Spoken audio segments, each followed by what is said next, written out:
Okay, nakastart na yung aking recording. Sorry. Start. Nakastart na siya.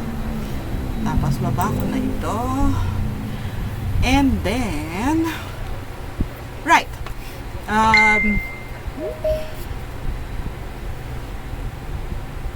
Okay.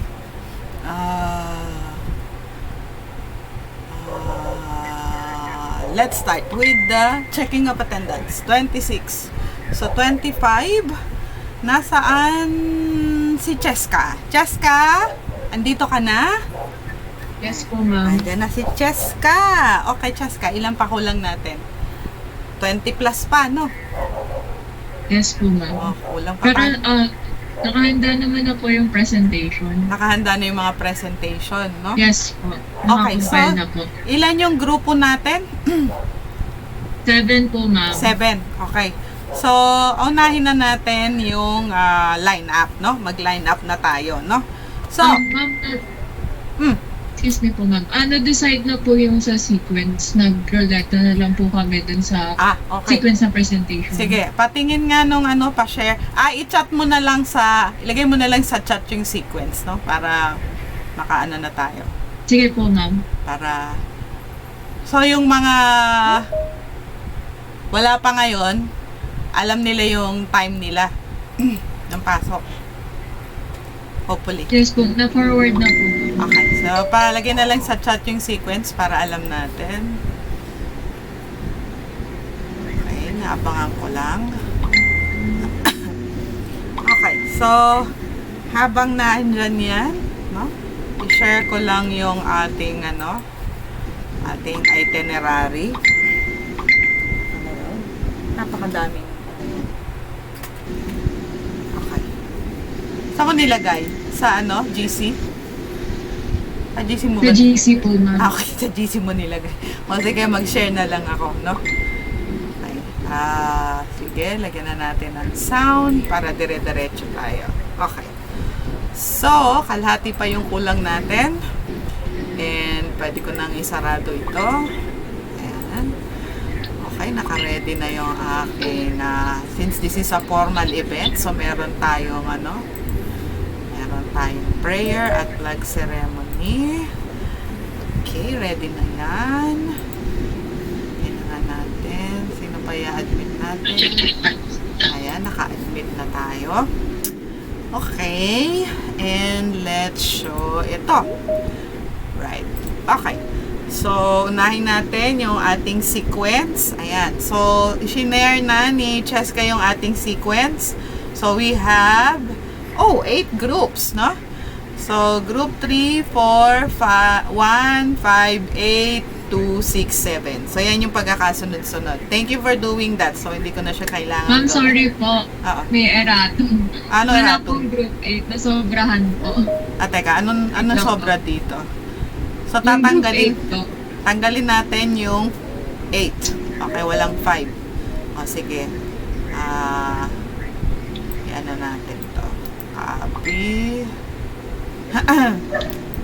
Ayan. Okay, na-edit mo na pala eh. Okay. Ay, hindi pa pala. Okay. Teka, edit natin. In-edit mo na. In-unsend mo yung unang lagay mo. No? Tama? Yes po, ma'am. Okay, good. Alright, again, yung ating sequence, that's group 3, 4, 1, 5, 2, 6, 7. Yan Okay, so yung group 3, you might as well prepare. Kasi pagkatapos ng ating introduction at discussion ng ating mga preliminaries, you will be next, no? So mag-ready na yung group 3. Okay, so ito po yung ating itinerary, no? Okay. So, welcome everyone to the 2022 PUP Midterms presentation for Bsit 3-2 on System Integration and Architecture. Ayan. So, first, I would like to give an introduction. I'd like to congratulate you for coming this close, no? Halfway through the semester, no? So, kasi midterm na to, no? And congratulations at umabot tayo dito at makakapag-present tayo ng ating mga nagawa, no? As a sort of completion for the midterms, no? And we will be presenting our business case. And hopefully maayos natin yung ating yung ating presentation, no? So, for the rubrics do sa ating presentation, i-share ko lang. Okay, nasaan yung aking rubrics? Hindi siya programming, siya ay dapat presentation. Open ko nga ito. Ayan.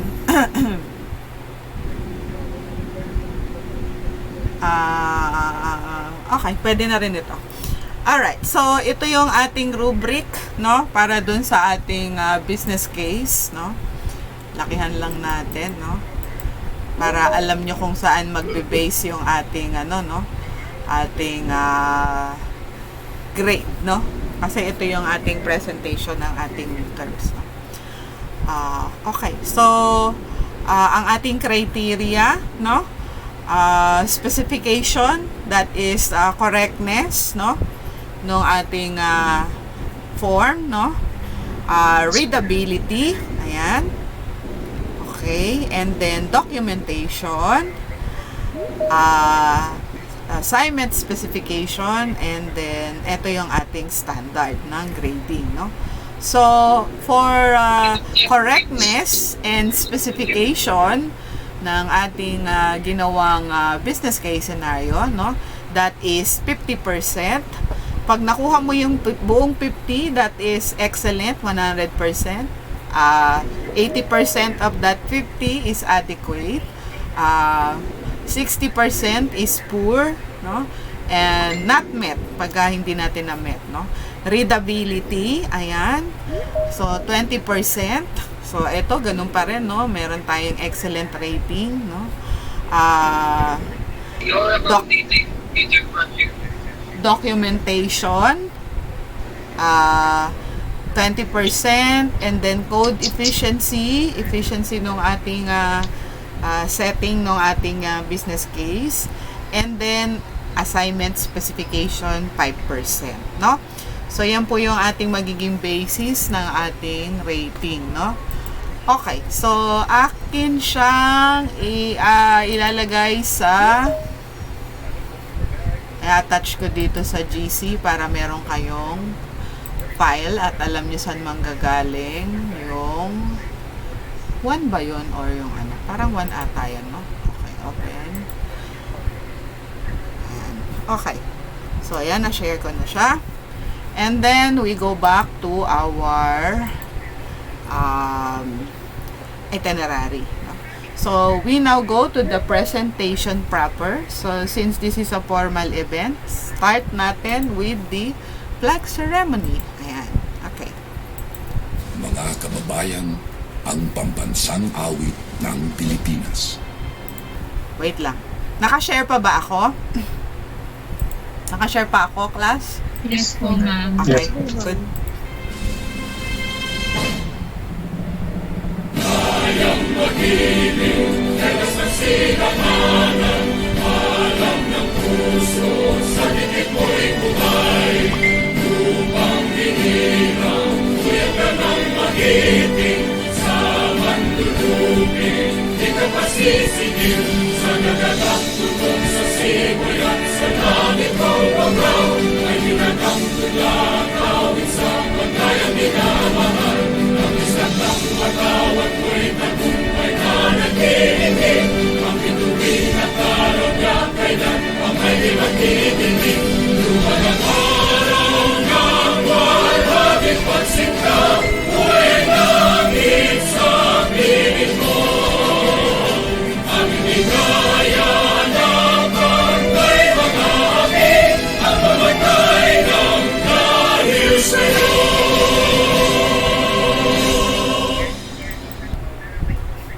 Okay, next is the prayer.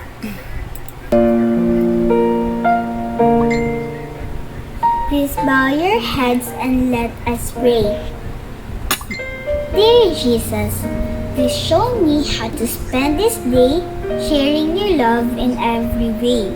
Help me to be kind to everyone, to play and laugh and have lots of fun, shining your light and giving your grace, sharing your joy with a smile on my face.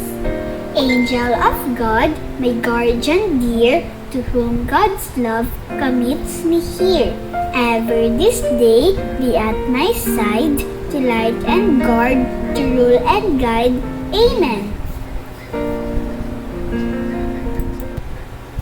Okay. So now we go back to our teams and lakihan lang natin. And then I will stop sharing.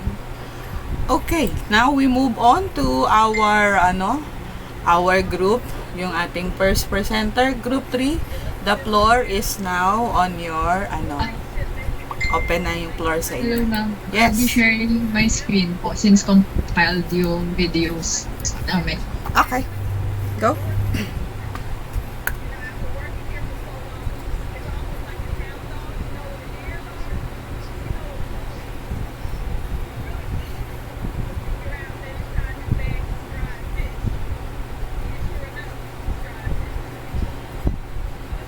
Ask ko lang po if kita po yung screen.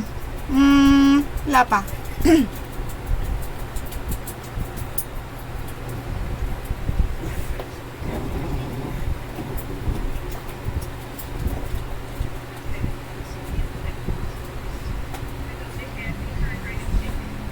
Ayan, okay na.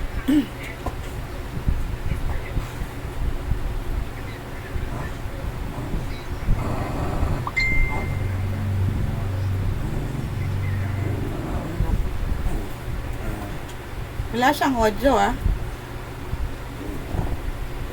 May audio ba to?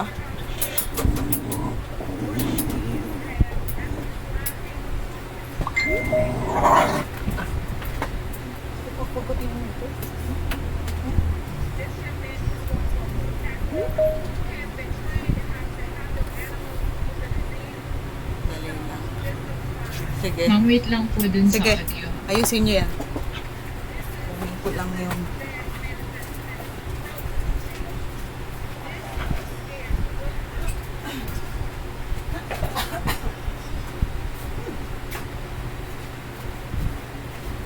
Hi. Halika rito. Wala kang taklob. Ha? Papalpalin mo na naman yung tenga mo.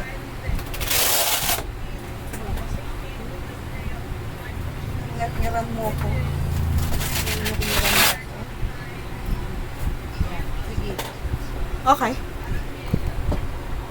Right. Okay.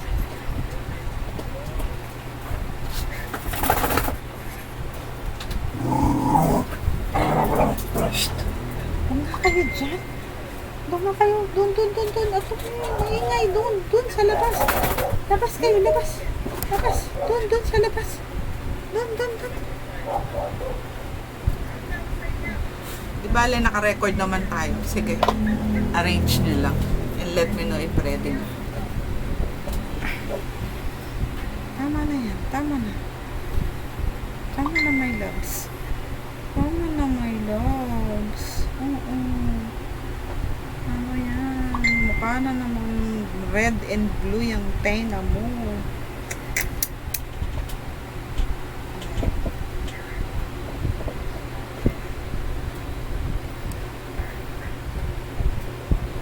We are the Group Pain, Process and Integration Network. We're here to present our business case, EAI, Evaluation of Microsoft Azure for Universal Robina Corporation. Here are the overview of the project. Firstly, we will introduce the corporation and the EAI we choose. Okay.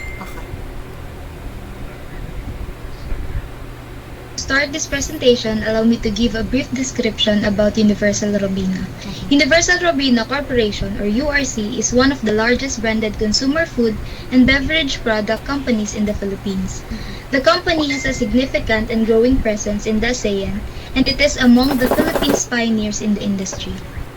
So let us know more about Microsoft Azure. Microsoft Azure is formerly known as Windows Azure. It is a Microsoft's public cloud computing platform. It provides a broad range of cloud services, including compute, analytics, storage, and networking.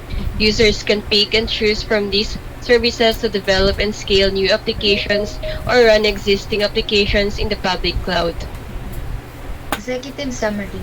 This business case outlines how the EAI project will address current business concerns, the benefits of the project, and the recommendations, justifications of the project.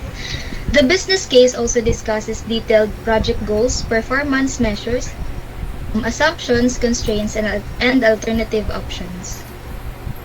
So what do we know about the company issues? An ERM framework was introduced.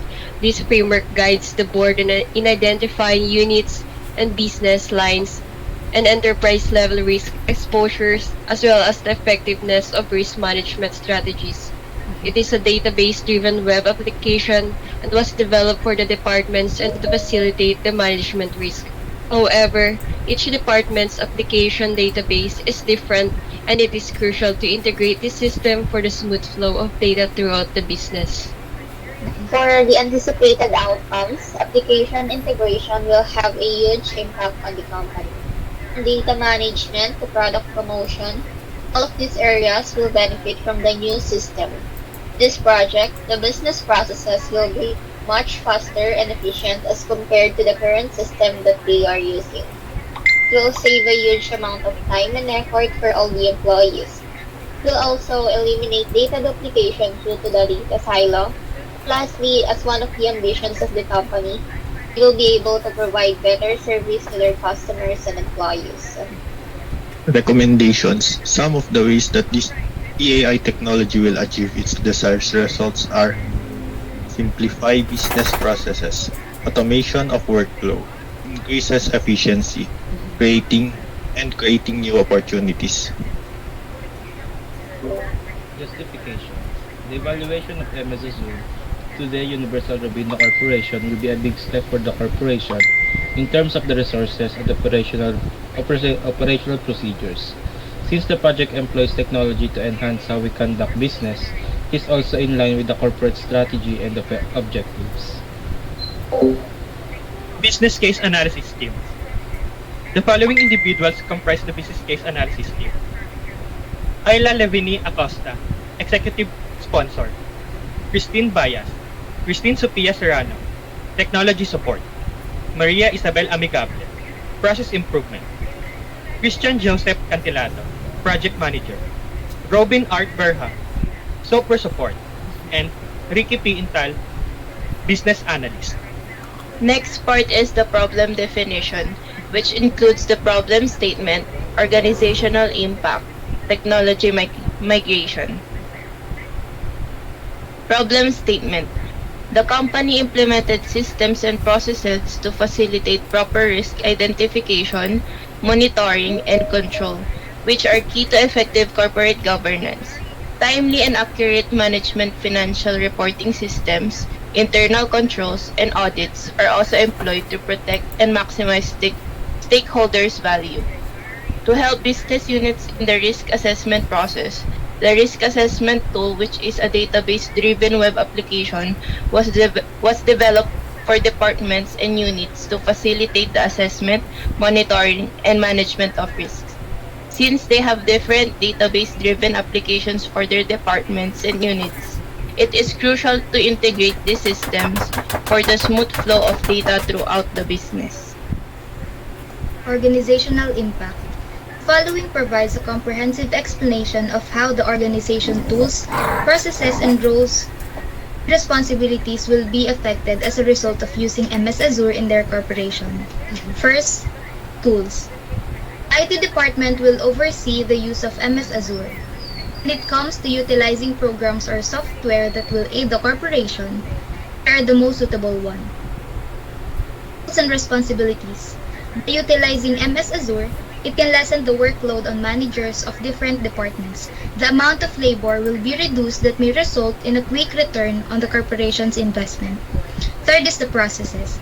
With MS Azure, It can automate business processes, which can increase the efficiency. It can save a huge amount of time and effort on employees working on the corporation. Last is the hardware and software. The use of MS Azure can decrease consumption and cost of using hardware and software. In order to have a smooth transition from using the current system to using an integrated system, the process must be organized and well planned. So here's an overview of each phase for the technology migration. For the phase 1 is planning. This phase covers all of the initial planning. There must be an agreement between the corporation and the IT professionals regarding the scope, the integration, and some additional features.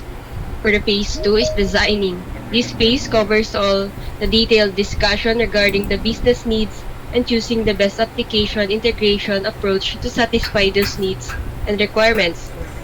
For the phase 3 is integration. In this phase, the IT professionals who are in charge of the project will work on the integration considering all the features and scope that are included in the agreement. For the phase 4 is testing. At this point, the company will try the new system, and if there are errors, they can reach out to the IT professionals in charge to fix these issues. For the phase 5 is the implementation. The system will go live and the entire enterprise will be able to use this new system.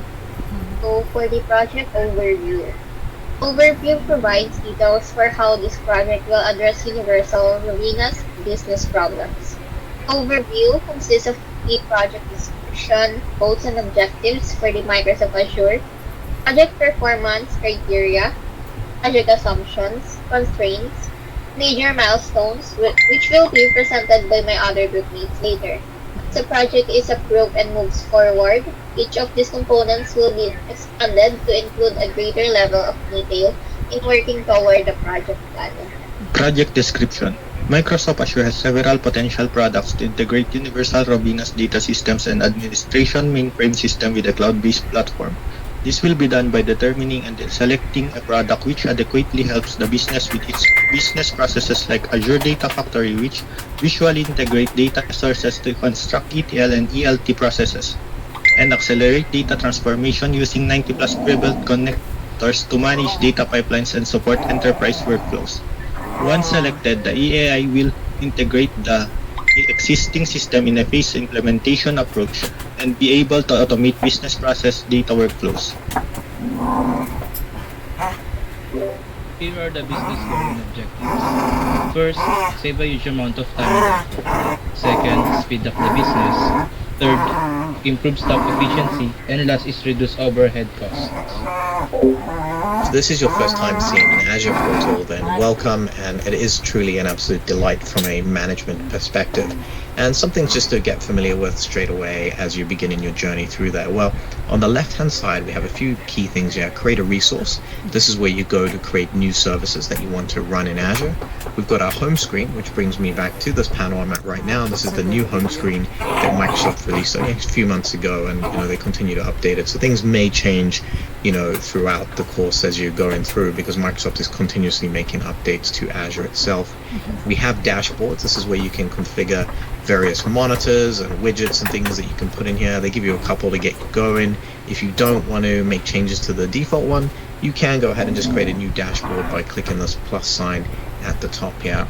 Then we have all services. This is where you can see all the services that are available in your subscription, and you can basically go ahead and search for them as well. So say you want to provision your virtual machines, you can go to the virtual machine service. If you wanted to look at Azure Active Directory, you can type in Azure and you can see right there we've got Azure Active Directory as well. Any of the services that we want to quit,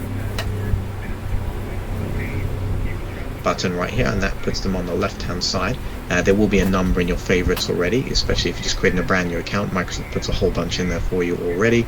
And then you do have this favorite here, all resources. This is a useful one because if you just want to see everything you've got running, you can see all of those resources here, and you can scroll through them, you can click on them and go into them as well.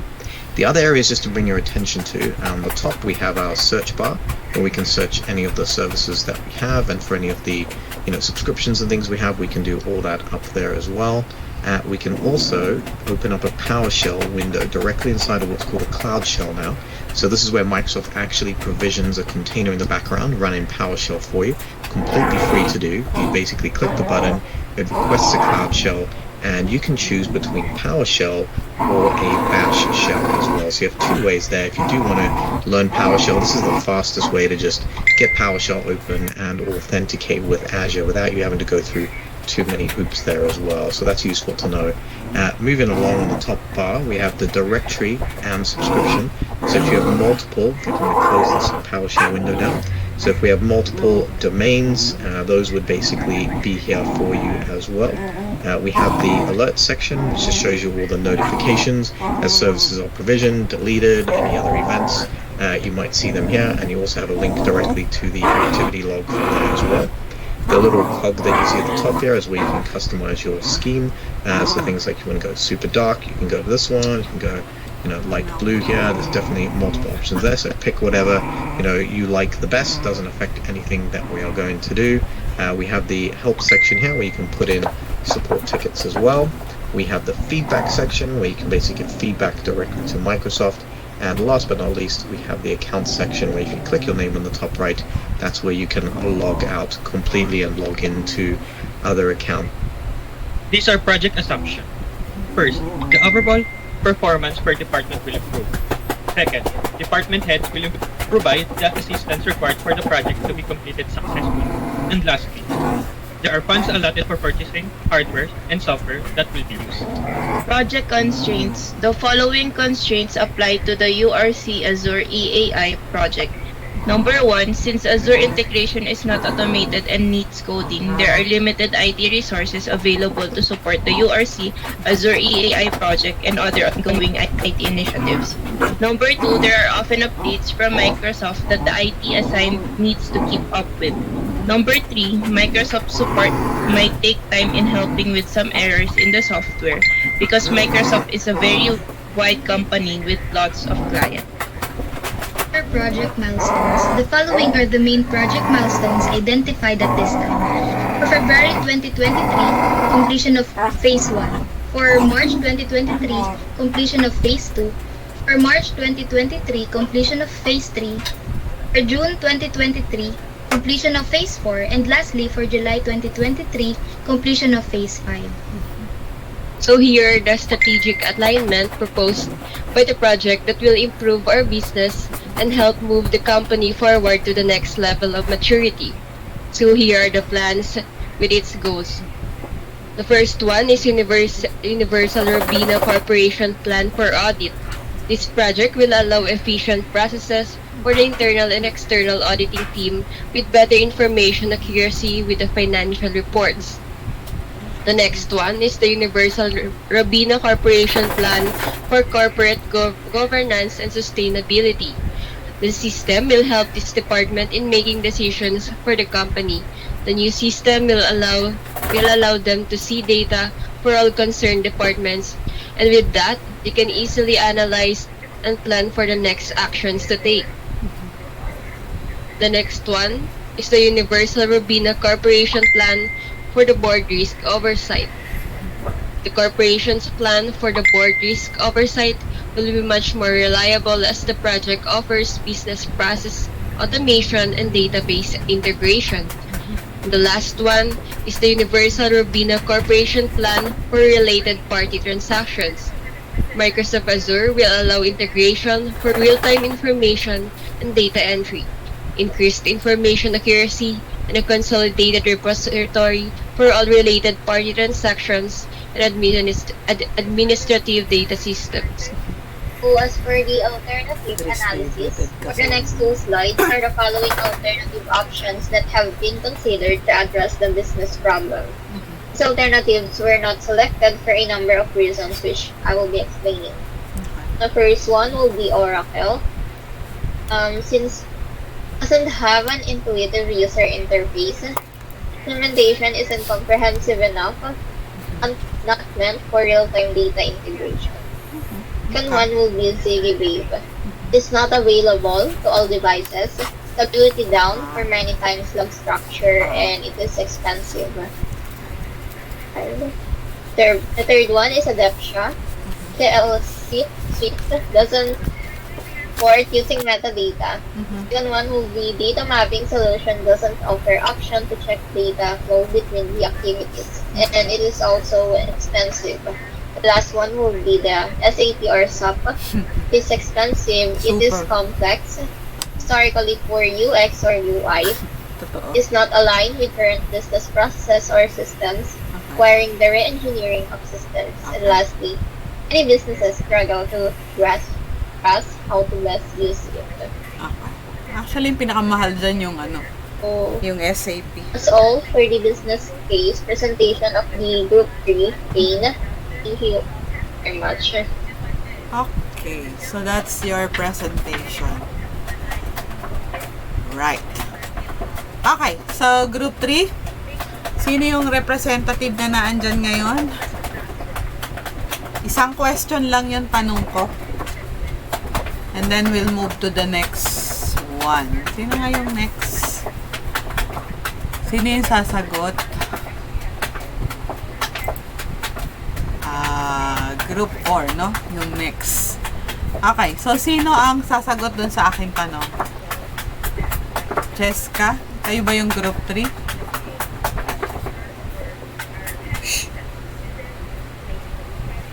Tama, Jessica? Okay. Opo. Iba po yung sa Iba yung sa inyo. Sino yung Group 3?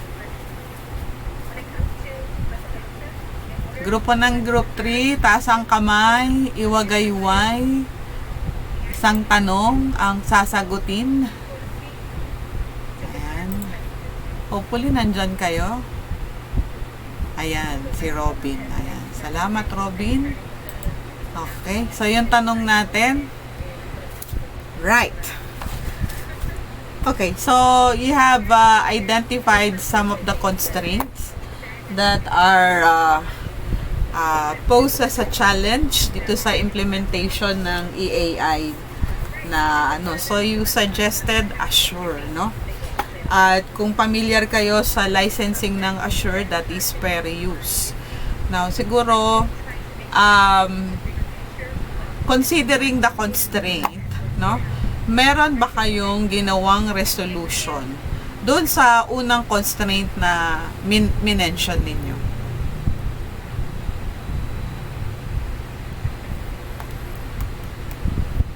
Constraint is a challenge, di ba? Ayan. So, ano yung naging resolution dun sa constraint?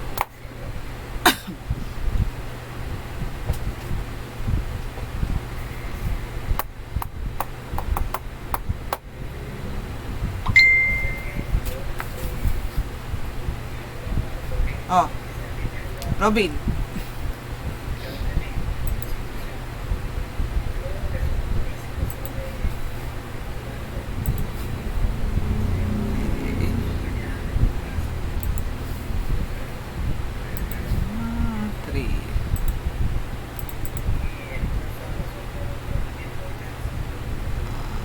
Wait lang po. Sige.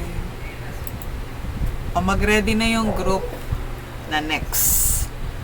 Which is isang tanong lang naman yung sasagutin, no? Kasi medyo madami kayo para makatapos tayo.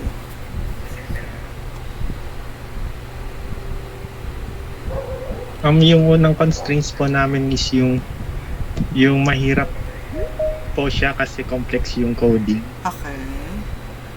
So, ano ang naging resolution?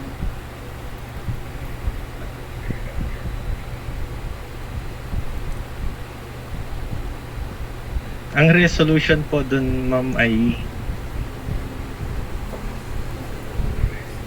Ito, binabasa ko yung... Ayan. Sige. kailangan lang po ng ma'am, ng mga IT experts na may knowledge about dun sa Azure na po. Yun, may expertise na po. So, ang ano nyo dyan is kailangan nyo ng resources, no? Resources na expert pagdating sa pag-i-implement ng Azure, no? I would say by this time, possible na yan, no? Kasi yung last time na nasa industry ako, meron na kaming expert na Azure, no? Meron kaming Azure developer at meron din kaming Azure project manager, no? So, I would say hindi na ganun kahirap maghanap ng ng resources ng Azure, no? Siguro last 5 years ago, pwede pa mahirap, no? Eh madami nang gumagamit niyan. So hindi na kayo mahihirapan dun sa constraint na yan, no? Okay. Good. Ayan, nasagot naman. Okay, so let's Thank you move po. on to the next group. Group number 4, start na kayo. Mag-ready na. Set up na natin, no? Okay. Thank you. And congrats. Nakatapos na kayo. Yan na yung midterm nyo, no? Okay. Good. Sige, pwede nang mauna yung yung grupo na yon, no? Para tipid sa sa bandwidth, no? Okay. So, ito ay video. Boomi. O, sige, go.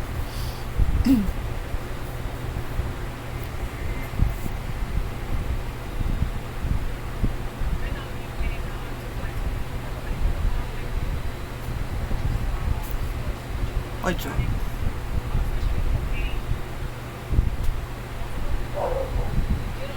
May nagsasalita na ba? Meron na atang nagsasalita, wala tayong 8.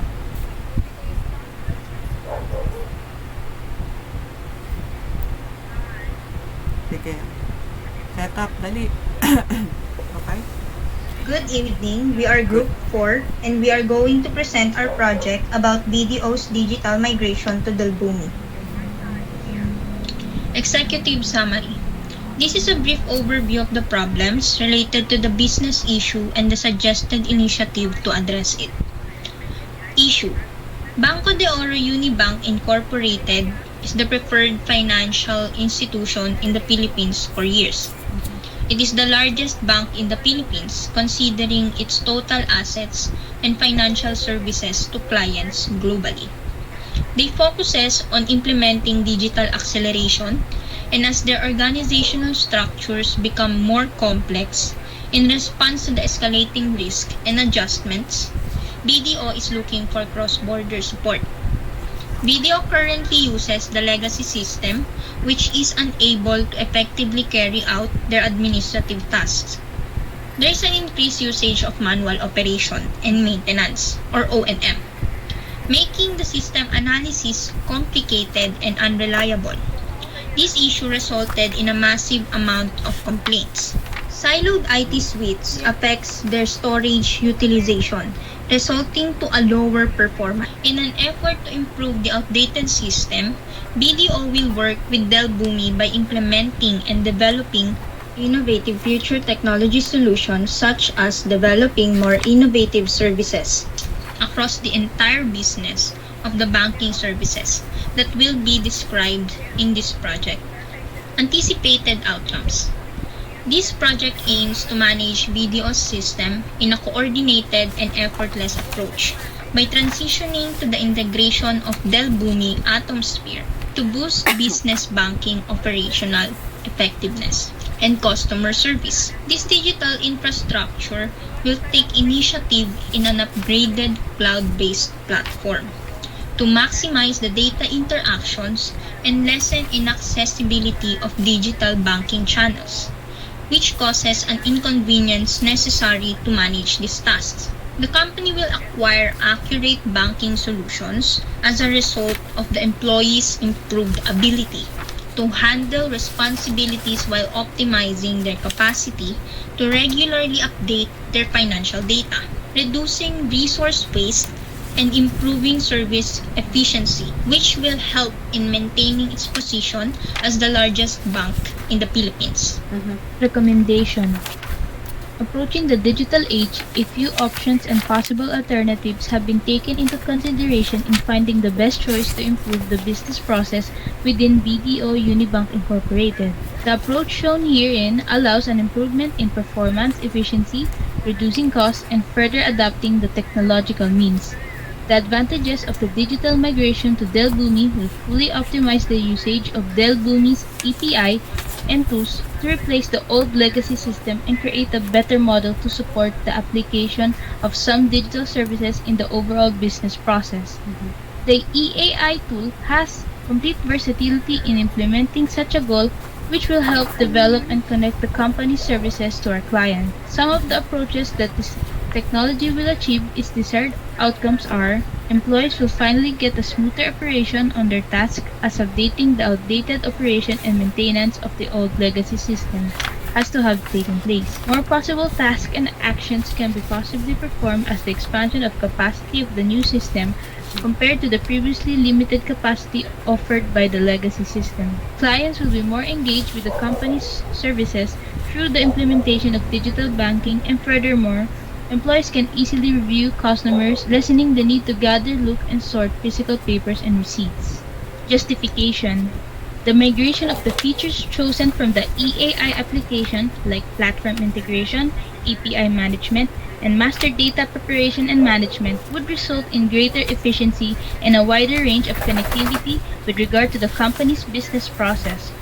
While other alternatives in status quo were considered, the advantages of the digital migration to Delbumi were chosen for this proposal in this business case because it provides a variation of tools that could be implemented with our business model, further giving a better opportunity in gaining benefits while also providing various opportunities in expanding the corporation's services in adapting this new medium that could further improve the services efficiency and cost reduction.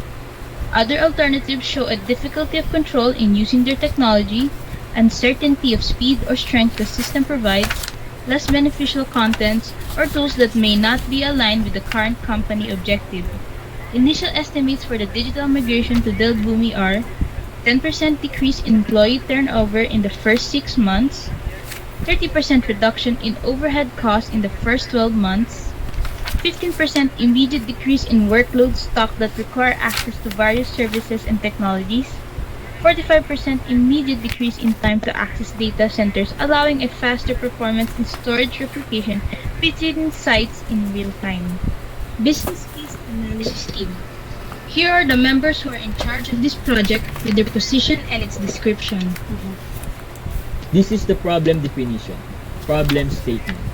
Many banks still utilize old computing software and computer hardware to process their banking transactions, which is slow and inefficient. This system is called legacy system, which is being utilized by BDO Unibank Incorporated. The legacy system was limited in its capacity to fully process and make use of the data resources that could create new value. In addition, the bank was experiencing the effects of data silos, resulting in storage utilization of less than 40% and much lower. Operation and maintenance, or O&M, must be updated as well. Over-reliance on manual O&M also made system fault diagnosis complex and inaccurate that results in multiple complaints. Organizational impact. Delbumi integration services will greatly improve business efficiency, customer services, and banking transactions of BDO in many ways.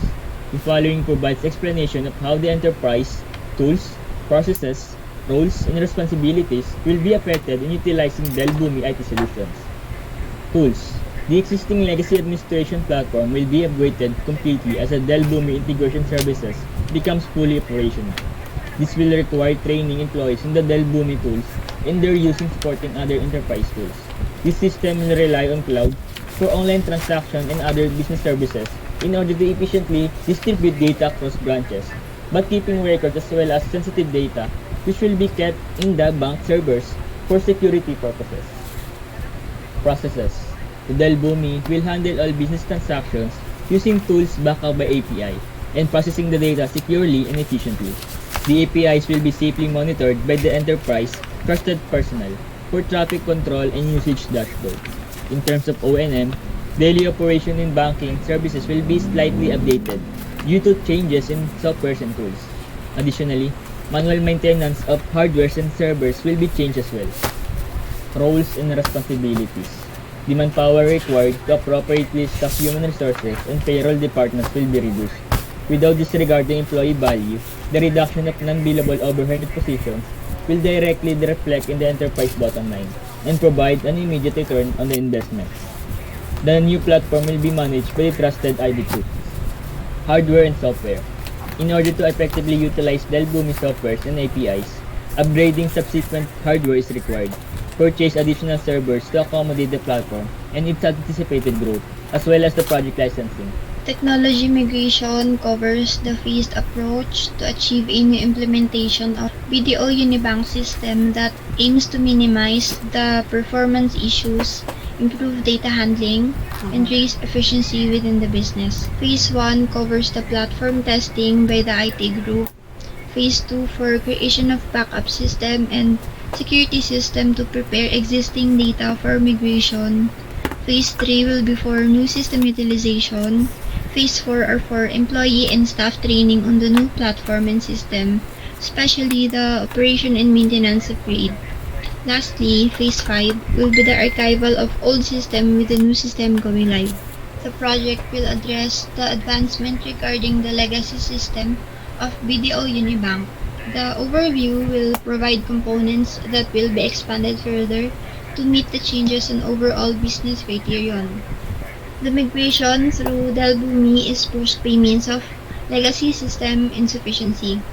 The project will focus on the implementation of new system, mainly upgrading the old system to enable stronger consumer experience, expanding the business capacity, providing improved platform through enhancement of internal support along with employee training to accommodate maintenance with modern solution and overcoming the limitations from old system.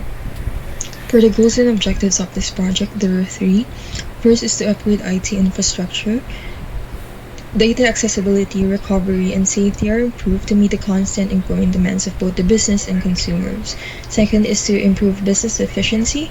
Tasks will be done and data from physical files will be stored digitally to reduce time consumption when otherwise done manually. Third is to expand digital services. Through the cloud strategy, more digital services can be offered and new capabilities will be introduced. And now for the project performance, there are also three. First is the seamless cloud backup. Safety and recovery of data is ensured by reduced backup service time. Second is the system access and maintenance. Through automated operations and management, there will be a decrease in time and management costs as system fault diagnosis accuracy and efficiency is improved, and data is accessible easily since it is digital. Third is the customer services. There will be an increase in customer satisfaction by minimal to no service interruptions and more accessible digital transaction features such as international remittances from BDO to BDO. For the project assumptions, they will be added accordingly as the project planning begins. First is all staff and employees will be oriented accordingly. Funding is available for training and purchasing important project-related hardware and software. And all employees and executives will provide necessary support for the successful project completion. Okay, so for the project constraints, we have four. First is there is a high memory workload that limits the storage to support the migration of its archive storage and memory management.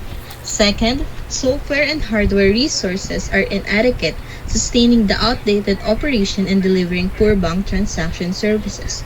Third, due to lack of documentation, it lacks disclosure and transparency to the consumer.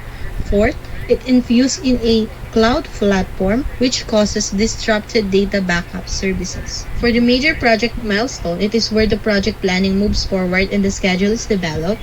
The milestones and their target completion dates will be modified, adjusted, and finalized as necessary to establish the baseline schedule. For this business case, it is subdivided into a different process. First is the project charter, where in 2020, BDO aims to accomplish a new milestone on driving digitalization as a response to the pandemic, sustaining financial initiatives by enhancing digital banking. Second is the project plan review and completion. At the end of December 2020, under the principle of sustainability framework, BDO reached globally and has been provided convenient and reliable access to its customer with a protection to the welfare of its user as a part of recovery. Third is the project kickoff. In 2021, finding ways to continue providing better online services.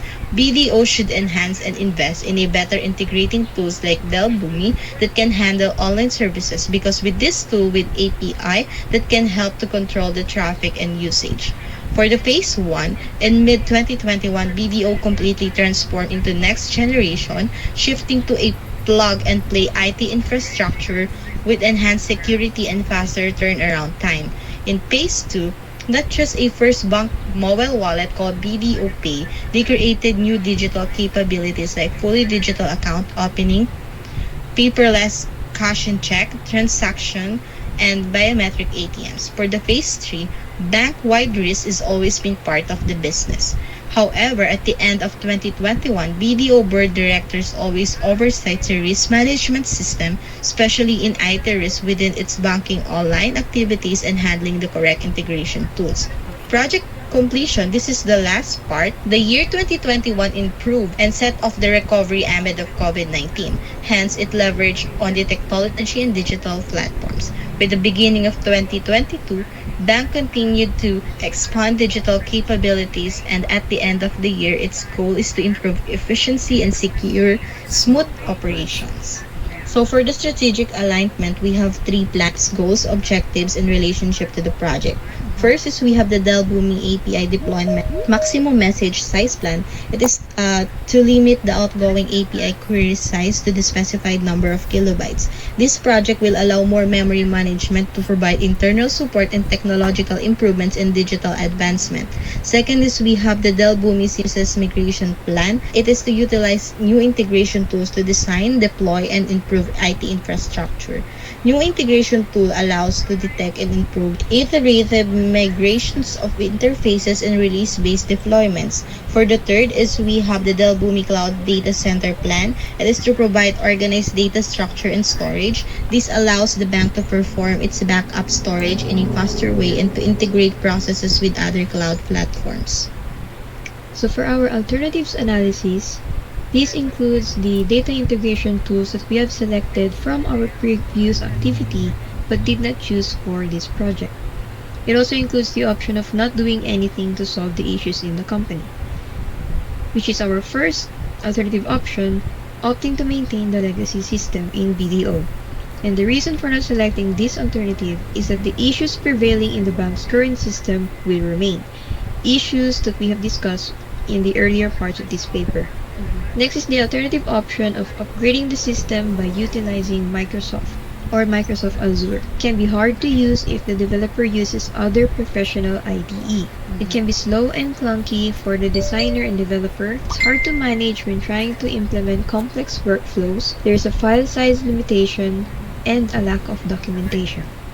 Next alternative option is utilizing SnapLogic, and the reason for not selecting this alternative is that the UI needs enhancements, particularly in the navigation. There's a lack of providing capabilities for the client, there's a slow upgrade time for features, and there's an inability to predict how much processing power one will need before the purchase. The next alternative option is upgrading the system by utilizing Informatica. The integration process in this is manual. The documentation available with Power Center is sparse and the UI also needs improvement. Last one is using Pentaho. And the reason for not selecting this alternative is that it requires third-party plugins for data visualization. The components may be limited, especially for bigger enterprises. It can become a resource hog when handling large data. The error messages are unclear, and the non-intuitive interface can be challenging even for experienced ETL developers. Last one is that there's a slower tool evolution and poorer community support. Okay. Alright. Sige. So, sino yung representative ng Group 3? Taas ang kamay. Iwagay Y. Ang inyong grupo. Ayan. So, meron lang akong isang tanong. Ayan. Si Nicole. Mary Nicole. Ito yung ating question, no? Okay. So, buksan mo yung PDF. Teka, ha? Binubuksan ko lang yung PDF. Doon sa ayan, Group 3.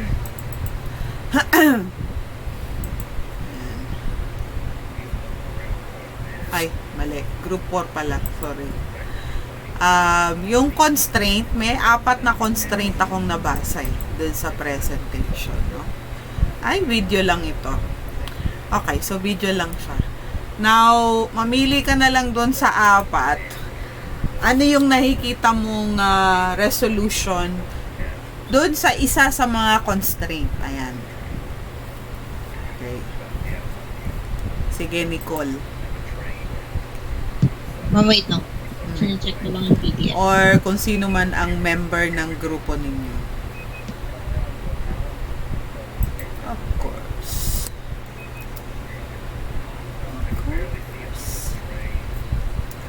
Maybe.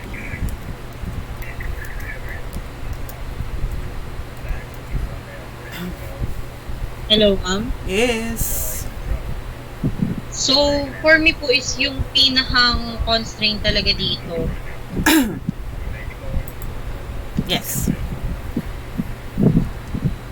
Is yung software and hardware resources are inadequate. Because, hello, ma'am? Yes, yes. So, mostly po kasi yung BDO, nung time na hindi pa siya totally nagta-transform into a online banking, napaka-outdated pa ng operation niya and it deliver poor bank transaction services. Pero hindi sila nagpapahuli kasi nga, di ba, tie-up sila with SM since iisa lang halos po yung CEO. And then, mostly it is, sila yung kauna-unahang bank na na-integrate sa mga point of sale system na cardless na, doon ka magbabayad using a card. Unlike other bank. And hindi po sila nagpahuli, then hindi lang sila consist sa isang digital banking na dagdagan pa ng mga wallet like BDO Pay, pero most of them po has the same services. Okay, bigyan kita ng historical ng BDO Kasi ang issue ng BDO nung araw, no, meron pang equitable PCI nung time na yon, no. After a while, binili ni BDO si equitable PCI. So, inadapt ngayon ni BDO yung super secure na setup ng equitable PCI, no? Yung malaking kumpanya yon ng bangko, no? So, mas lalo silang lumaki. Now, ang problema kasi noon, nung hindi pa nagkakaroon ng merging nung bangko na yan, si BDO, sa totoo lang, no? Promise, no? Ang ganda ng offer nyo, Del Boomi, pero in reality, makukunat sa mga yan, no? Kaya nga ang yayaman nila ngayon dahil sa kakunatan nila, no? Talagang tinitipid nila kahit dun sa mga system. Pero nung araw yon, hindi ko alam kung anong priorities ngayon, pero napakagaling ng sales para makapasok at makapag-offer ng So, I guess dahil may pera na sila ngayon, baka hindi na sila masyadong makunat. Pero I think makunat pa rin yung mga yan, no? So, puro open, no? Open yung system nila, no? So, maganda yung ino-offer nyo na EAI, no? Okay yan, no? Pasok na pasok yan doon sa requirement nila. Kasi, nun lang sila nag-improve nung in-acquire nila yung Equitable PCI. Nakita nila yung resources ng Equitable PCI. Talagang gumagastos, gumagastos yung company na yan. So, as you can see, wala na yan ngayon dahil nabili na yan ng BDO, no? Pero ang kami yung nagma-manage dati ng ng application nila, no? Puro lahat IBM 'yon. Mind you, IBM is mahal, no? Yung kanilang mga system, no? So, from there, no, na-adapt yan ng BDO, no? Kasi nag-merge sila, no? So, alangan namang iba yung platform nung lumang BDO doon sa inadapt na bagong system. So, doon sila nag-merge, no? Nakita nila yung investment. So, inadapt nila kasi kasama na yun sa babayaran ng ng financial system nila, no? So, I would see na maganda talaga, no? This would be another expense on their end, lalo na ngayon na nag-pandemic. Ayan, pumasok yung mga social media na kailangan aware din sila doon, no? Nag-e-exist din sila doon sa platform na yon, no? At malaking tulong itong no? Itong EAI natin, no? Okay. So, yun. Okay na ako doon. Ayos na tayo doon sa sagot mo. Alright. Good job, Nicole. Ikaw lang ba ang present sa grupo na yan? Okay. So, sige. Pwede na kayong mauna. Yung group 4, ayan, tapos na sila. Pati yung group 3, pwede na rin kayong mauna. So, matitira na lang yung mga hindi pa tapos. Ayan. So, let's move on to the next group. That is group 1. Okay, group 1, start na.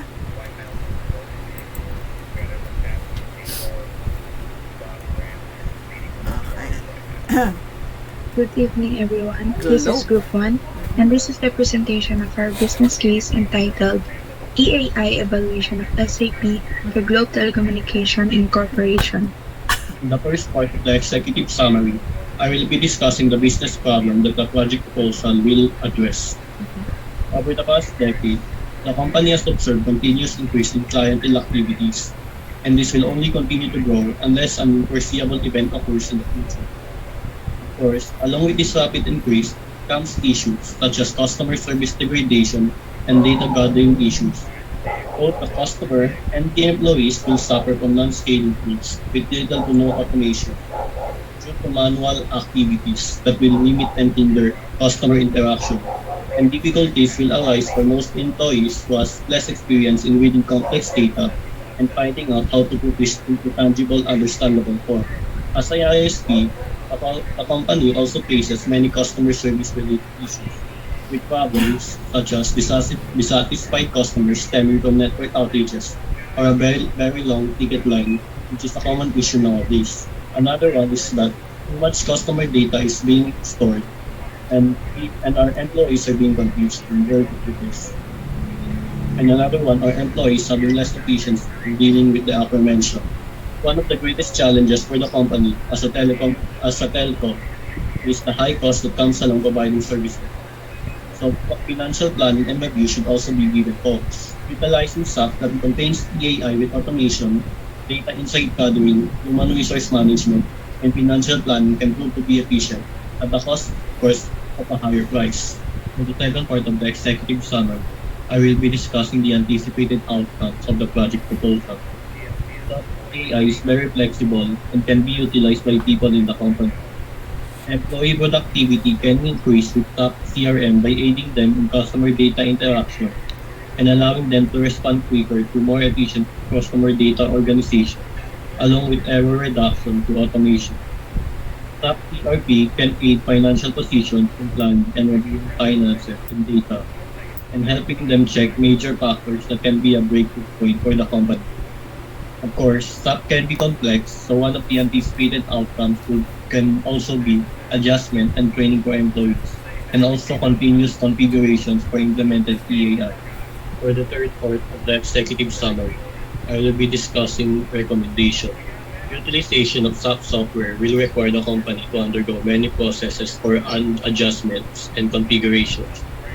Ultimately, the objective of improving customer service, data gathering, financial and data analytics will also be slowed down.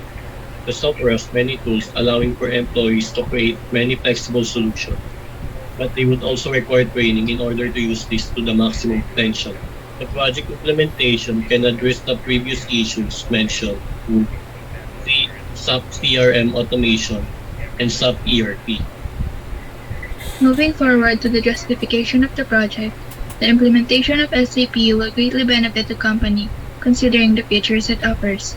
By careful analysis, SAP was selected among other alternatives as it is assumed to have a smaller risk and it provides the best opportunities to improve efficiency, flexibility, and customer convenience in the company.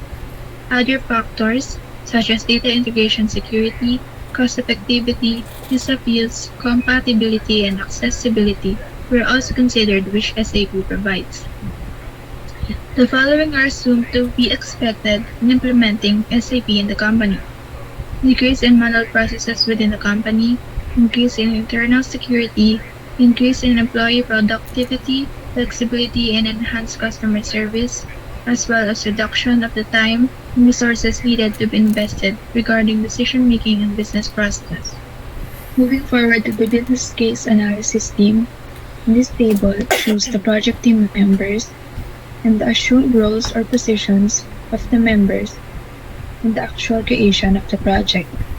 For the problem statement, Globe Telecom serves as one of the providers of digital wireless and fixed communications here in the Philippines. It offers telecommunication products and services to over 90 million customers as of their 2020 survey.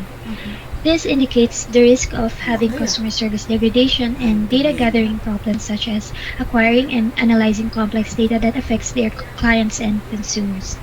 This leads to unresolved real-time mobile network and disconnection issues. Next problem is finance data input and report are also exposed to high data error and security issues. Employees experiences in complication in pulling up and data entry of their customers' information, hence making the system time inefficient to accommodate their customers' queries that result to unsatisfied consumers. This usually happens in calls where agents transfer their customers and then they will not be able to assist them right away. And now for the organizational impact, this project aims to execute SAP CRM as the software to be used in integrating the telecommunications incorporations to efficiently perform activities in providing customer support. The following provides explanation on how the organization, tools, processes, and roles and responsibilities will be affected because of this implementation. So for tools, the existing tools used for different processes for customer service will slowly be removed from the company once this project has become operational. This will require training employees and their use and support of other organizational tools. For processes, with this project, SAP CRM tends to manage customer relation more effectively and efficiently, which is useful in securing their contact information, feedbacks, and purchases so that the employees can provide better customer service to them. Automated processes enable employees to achieve more with less effort that can build strong customer relationship which will result to bigger revenue. And for roles and responsibilities, customers will be able to enter their information by themselves to be received by an agent to assist. This allows them to give real-time data analysis, which is more important in that kind of telecom company. Hardware and software. Sub-CRM will be the software used for the project. Further reviews will be studied to keep the software running and developed. So for technology migration, to effectively migrate existing data from the current data software to sub-CRM software, a phased approach has been developed which will result in minimal or no disruption to day-to-day customer service operations. The following is a high-level overview of the phased approach. For phase 1, we will purchase the software and tools to be used for the new platform. Phase 2, the existing tool will still be used for backup, while the new platform will slowly be used for daily customer service related processes. Phase 3, the new platform will gather all the customers' information from personal details to feedbacks. This will also have the current and updated daily transactions, ticket, or queries. Financial reports will securely be transferred to the new platform. Phase 4, all employees will receive training on the new platform. Globe will also have their marketing team to advertise the new platform for the customer's knowledge using demonstration process. Then phase 5, SAP CRM will go live and will fully remove the previous data software used by Globe. Next, the project overview. Starting with the project description.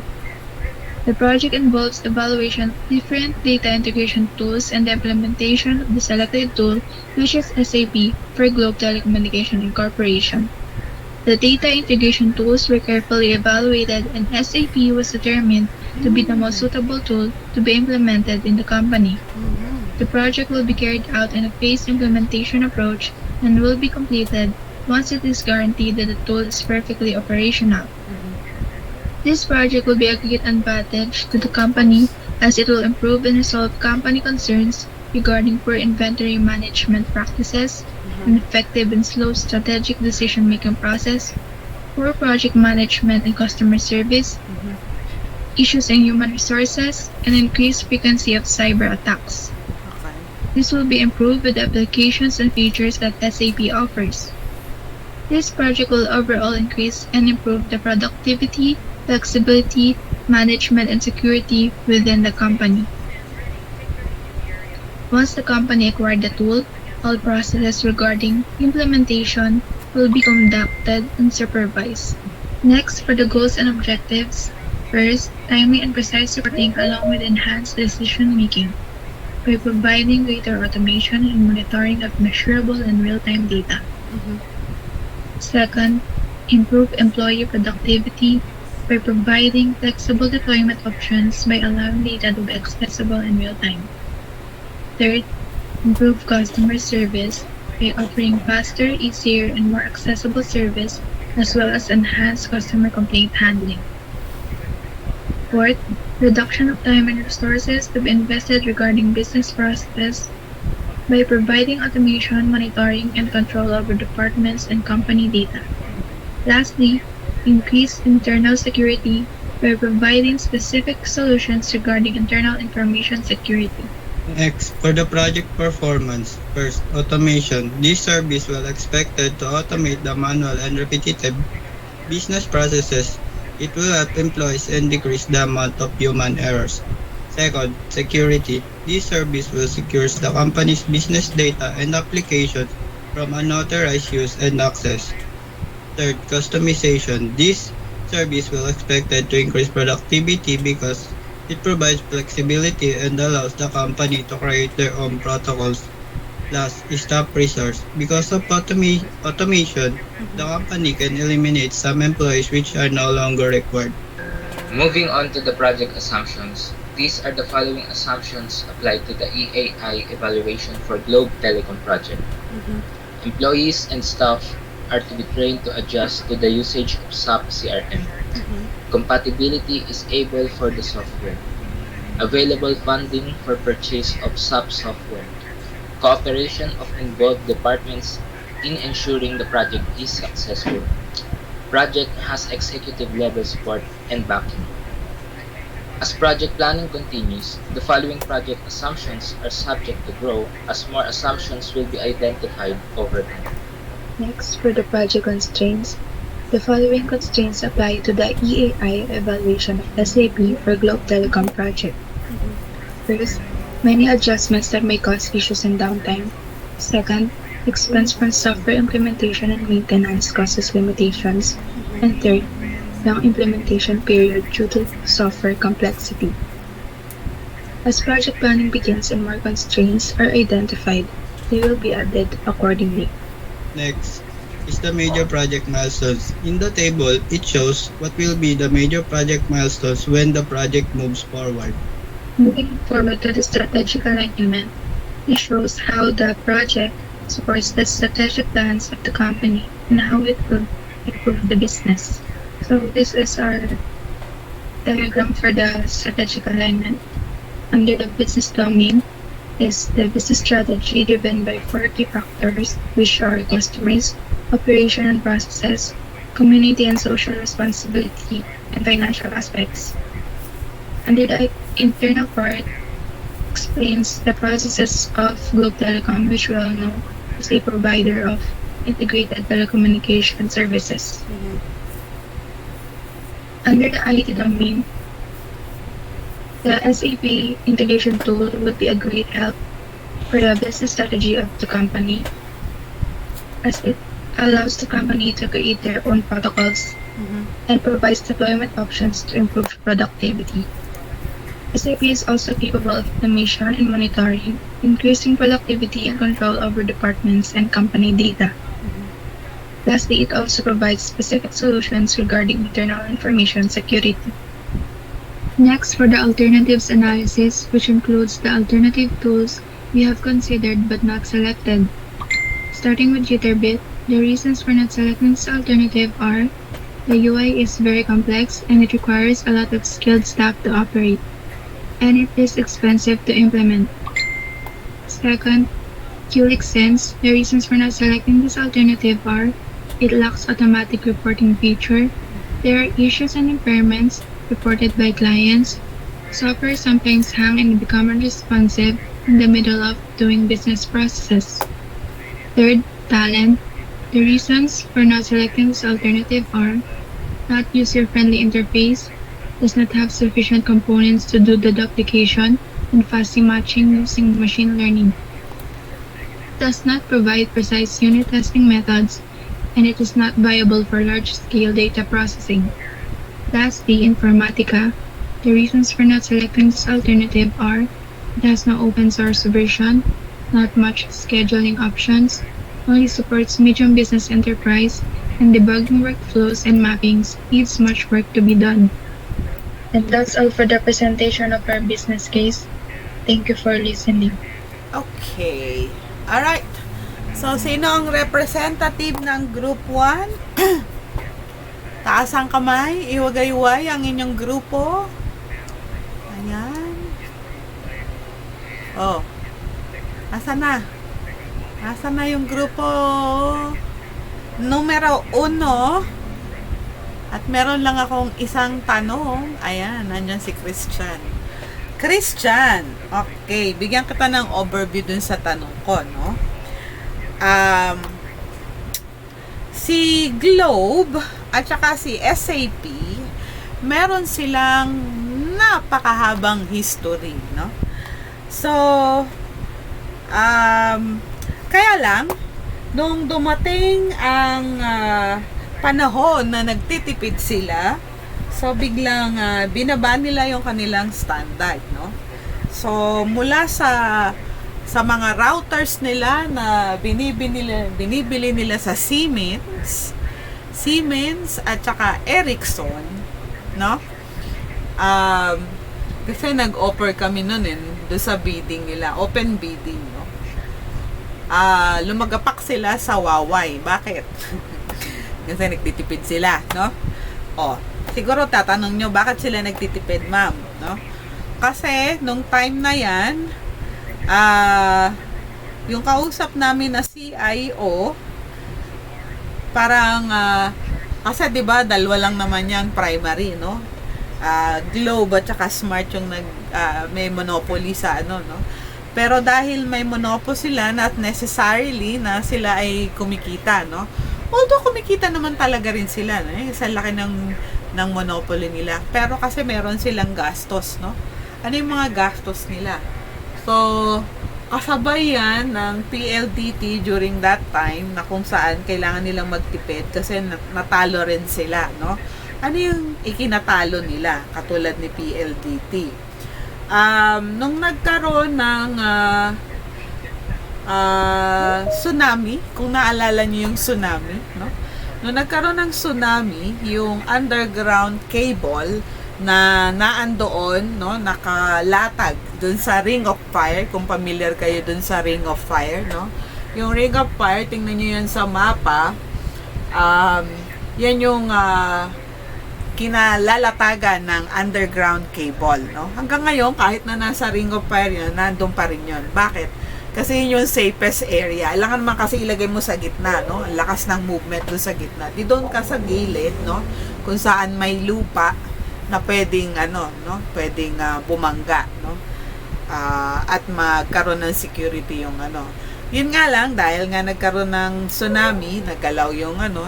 So, at a certain point, I think siguro at least 3 weeks to a month, ang problema nung time na yun, both, no, yung PLDT, yung Smart, yung Globe, no, laki talo nila during that time, no, dahil they have to service yung mga clients, no, hindi ka makapag-provide ng internet, no, so saan manggagaling ngayon yung internet mo?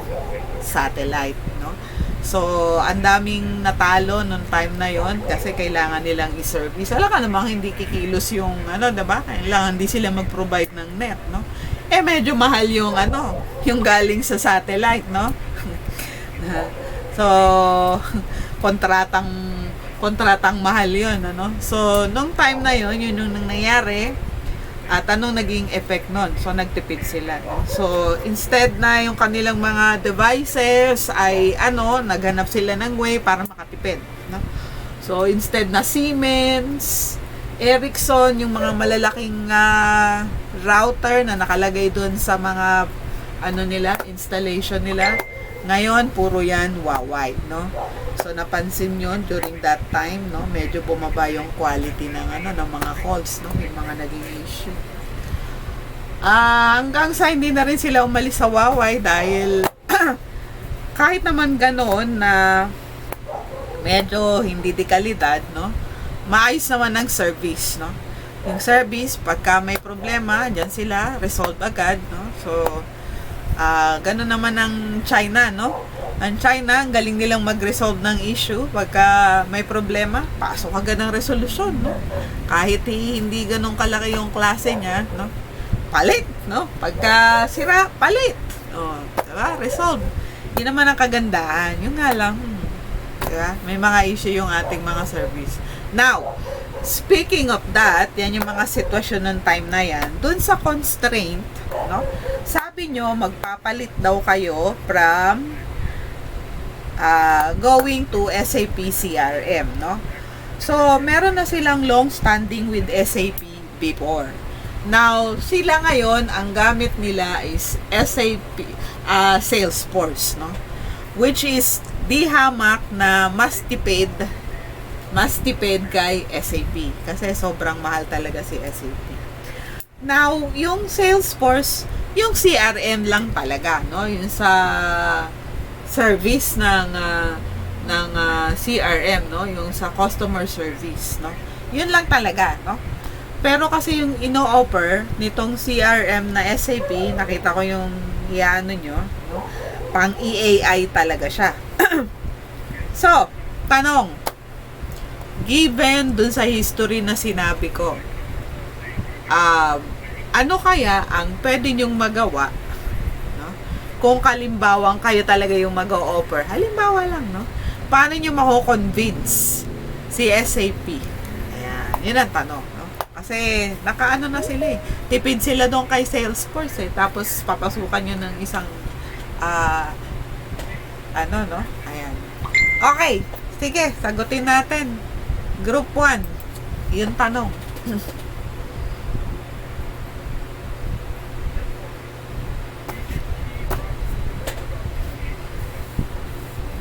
Anong gagawin nyo para ma-convince na maglipat kayo sa SAP CRM? Kasi yan yung pinopropose.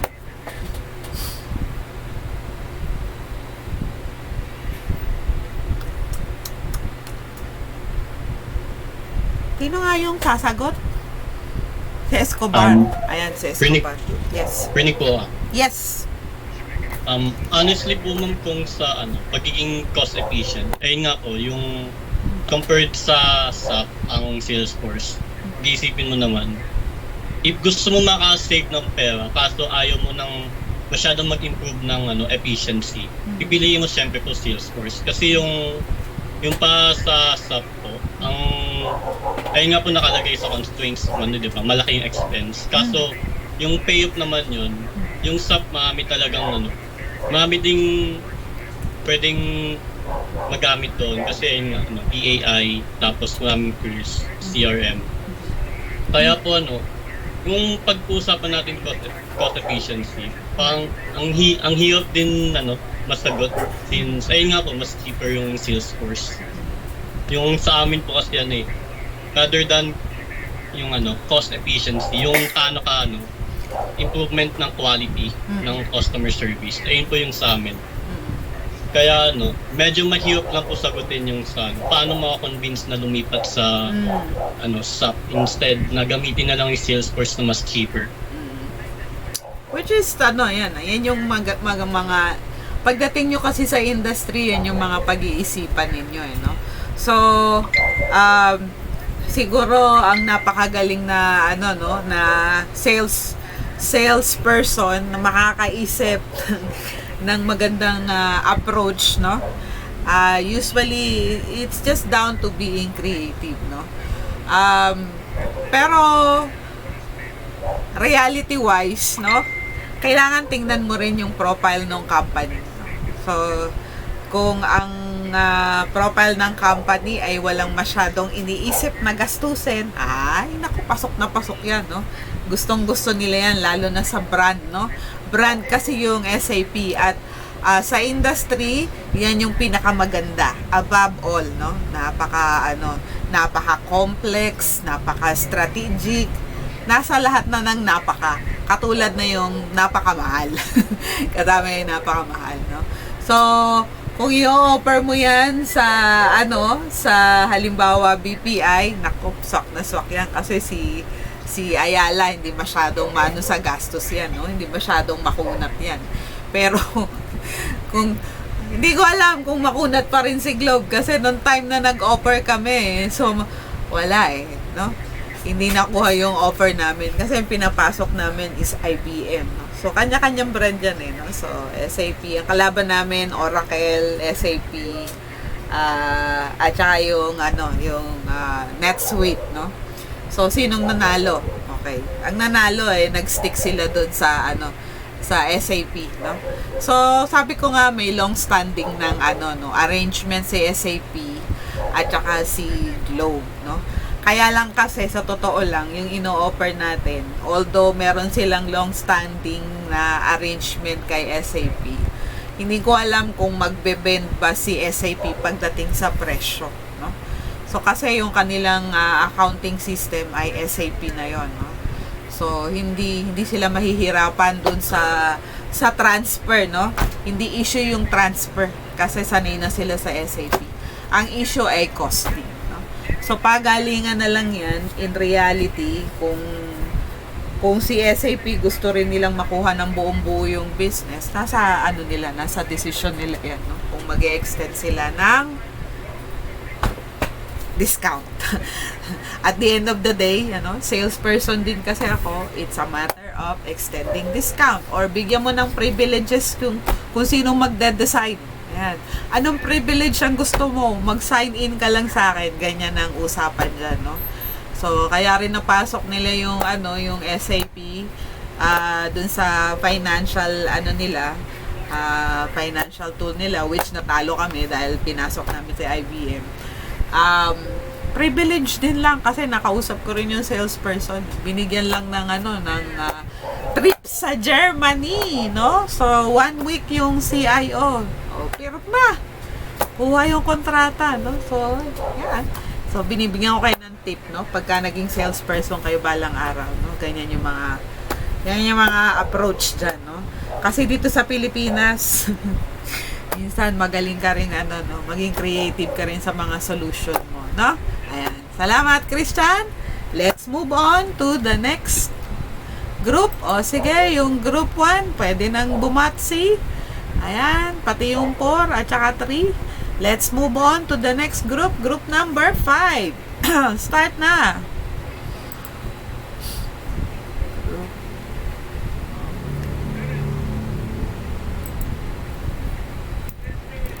Good day, Ma'am Angie. I am Joaquin, and I'm here together with my colleagues from Cinco, here to present our business case, Johnson & Johnson's new data-driven approach. To start off our discussion, we have the executive summary. Here we'll briefly discuss the outlines of our project. This would include a background on the issue, the benefits this project will yield, along with recommendations for the company, and a justification of the aforementioned recommendations. It's well known that Johnson & Johnson is one of the world's leading corporations in pharmaceuticals, especially since the recent pandemic.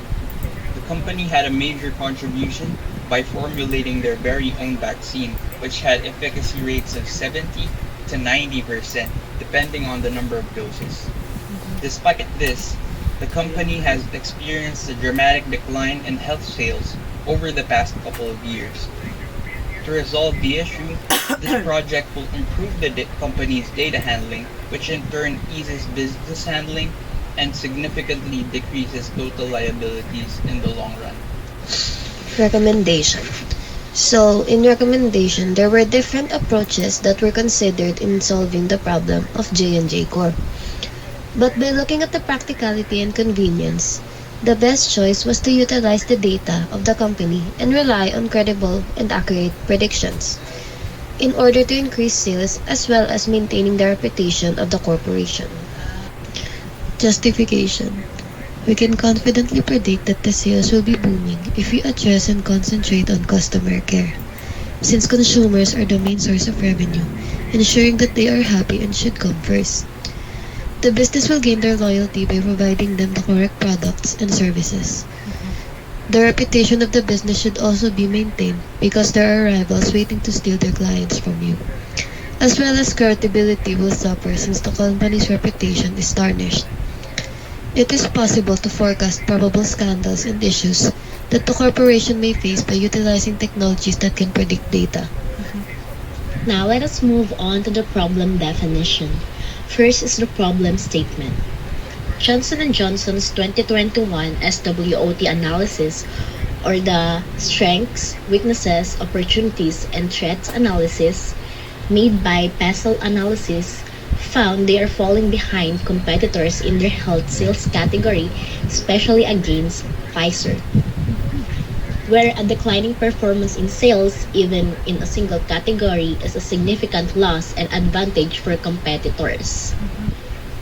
According to the 2021 SWOT analysis, an opportunity for growth for Johnson & Johnson is through mergers and acquisitions.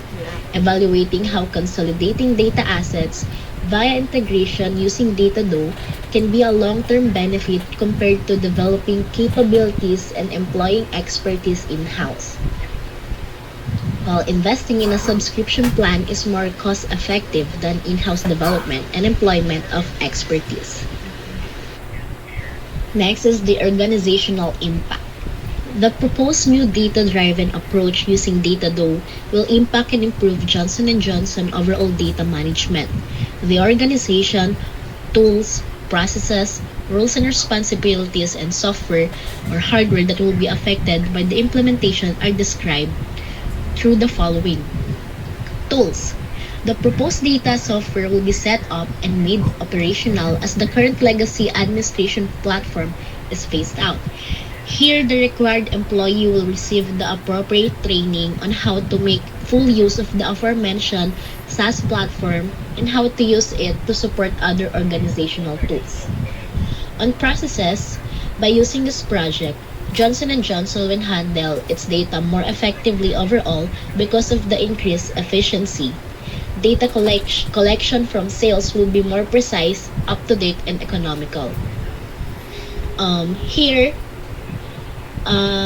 Johnson & Johnson will handle its data more effectively overall because the project results in the administrative operations are more effective, streamlined, and accurate in terms of data integration. Next is the roles and responsibilities. Without spending money on creating and modifying internal capabilities, the executives and stakeholders will have a much more accurate and improved view of the company's portfolio. While by streamlining data, the project intends to maximize the company's capacity to stay one step ahead of its rivals and enable the team to develop business plans considerably earlier. Since Datado software doesn't require in-house IT maintenance, implementing the project also lowers the staff's management costs. The suggested software integration will significantly improve total expenses and give reliable data and dramatically simplify corporate planning. Lastly is the hardware or software. Johnson & Johnson will need to buy extra servers to accommodate the platform and its planned development for the following years, in addition to the software and license for the project. Okay, so next is technology migration. Para ma-make sure namin na magiging successful yung execution ng project na to, the team has compiled information to guide us through each phase of the process. This includes clearly outlining what needs to be accomplished and completed during each phase para ma-track natin yung progress and make necessary adjustments if in case something goes wrong. So, phase 1, IT department sets up necessary assets and tools for data analysts. So, the IT department will ensure that the necessary assets katulad ng computer, mouse, keyboard, headsets, and webcam are functional. And asikasuin rin nila yung paggawa na account and pag-purchase ng subscription sa Datado para sa mga newly hired analysts natin. Para pagkasimula ng training nila, dire-diretso na lang sila and walang aberya. Okay, so next is phase 2. Data analyst undergoes training program. The data analyst will undergo a week-long training program to familiarize themselves with their role and responsibilities. So 1 week lang siya kasi tinry namin yung data doon. It's not that complicated na you need months to learn it. No? And ang main goal lang naman ng training is to familiarize, start strategizing, and have a head start because you'll learn everything pag nasa production na sila. Diba? And then next is phase 3. Data analyst officially starts role and uses Datado to analyze data. So following week-long training program, the data analyst will officially begin their role and responsible for handling real data ng Johnson's & Johnson's.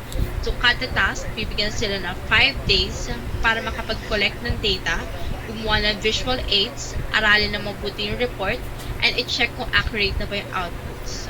So just like that.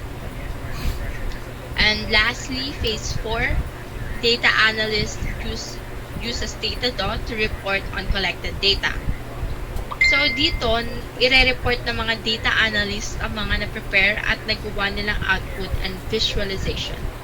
So thanks to Datado, preparing these visual aids is much easier and more efficient as it allows them to effectively communicate their findings and insights to relevant stakeholders, sa mga boss, or sa team nila in a clear, concise manner. Okay, project overview. The Johnson & Johnson's new data-driven approach project provides detail for how this project will provide more edge against its market competitors. The overview consists of a project description, its goals and objectives, its performance criteria, assumptions, constraints, as well as its major milestones. As the project is approved and moves forward, each of these components will be expanded to include a greater level of detail in working towards the project plan. Okay, project description. Johnson & Johnson will review and analyze potential products to replace their current in-house data-driven approach. What I mean about in-house data-driven approach is that the company's utilization of data handling personnel. With that said, the goal is to determine and select an adequate data center platform to replace their current on-premise system. The project will then be implemented in phases, with the chosen platform being integrated once completed. The new approach will result in greater efficiency when it comes to executive planning, automated reporting in sales, as well as it would lower the company's overhead costs in terms of wages significantly. Additionally, the executives and stakeholders will have a much more accurate and better view on the company's portfolio without investing in developing and adapting in-house capabilities. Now, Johnson & Johnson will issue a request for information to determine available products that meet their needs. Implementation, as well as other data operations, will be conducted using the company's internal resources. Okay, business goals and objectives. The project has 3 main goals and objectives, which are to have a timely and accurate reporting, to remain leading in the market chain, as well as to reduce their company's overhead costs. Now, on timely and accurate reporting, Datado will allow automated, real-time, yet accurate reporting of data from different data sources. And to remain leading in the market chain, the company will be able to remain on top of its competitors by utilizing the new knowledge to create plans ahead of time. And under reduction of overhead costs, the company will be able to eliminate the need to recruit staffs that handles data, which will significantly reduce their overhead costs. Okay, project performance. Under the project performance, we have 3 main processes and services, and those are reporting, software and system maintenance, as well as staff resources. Under reporting, the platform will reduce reporting data discrepancies such as duplicates and gaps, as it makes blending from different data sources easier. So, paano nakakasiguro na may iwasan yung magkaroon ng data discrepancies? Well, Datado was actually used by Uber, especially under Uber Eats. So, Uber Eats is a large company that's basically spread all over the world. And syempre, it's only natural na nagre-record sila ng cutting-edge data solutions to be able to collect and analyze their data. Kung noon, before they use DataDo, meron silang two data analysts who used 100% of their time managing data from various global marketing platforms. So, doon pa lang, prone ka na to have data discrepancies. Kasi, those include, yung pagko-collect nila ng data included logging into at least 50 plus accounts every day and manually cleaning data in order to create the required reports. Now, with DataDo, these analysts can spend their time on what's really important, which is to gain valuable insights from data in order to push company goals. Then, under software and system maintenance, its performance measure is a decrease in cost and staff requirements, as system maintenance will be reduced as DataDo is a cloud platform or service handled by an outside organization.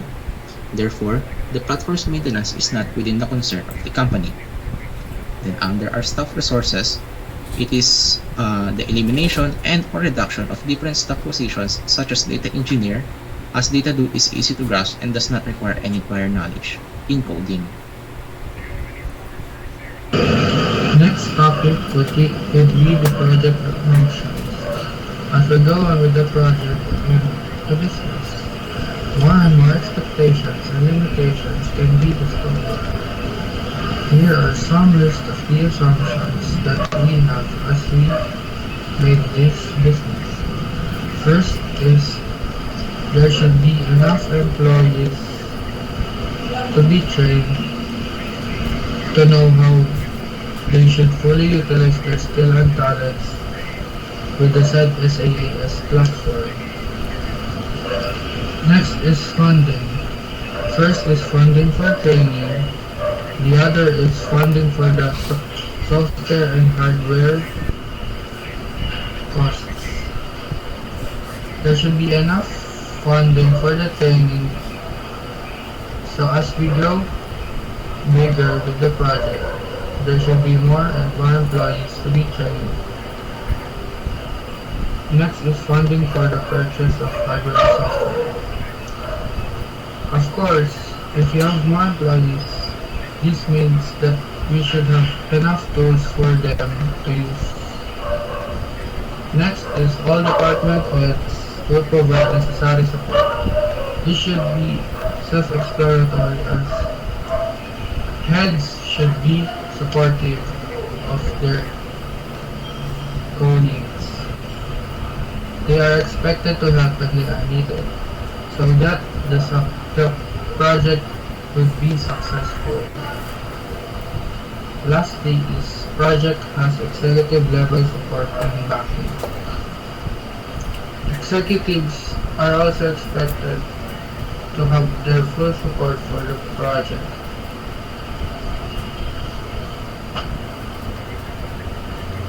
The next topic would be the project constraints. If there are expectations, of course there should be limitations with the business case. And in this area, we're gonna talk about the limitations of the business case. The first one would be the business case will only be limited to the evaluation and documentation of integrating DataDo's cloud-based services into Johnson & Johnson's on the data level. We're gonna show the integration of DataDo's cloud-based services into Johnson & Johnson only in the data level, as it is very limited as of the moment. If we are given the opportunity to use another integration tool, we should find an integration tool that will complement with the DataDo.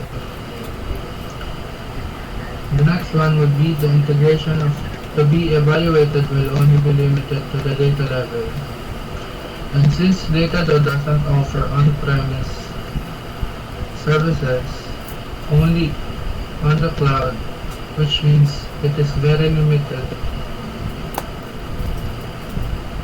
The next one would be there are little to no commercial off-the-shelf DataDo products to support application method, and user interface level integration.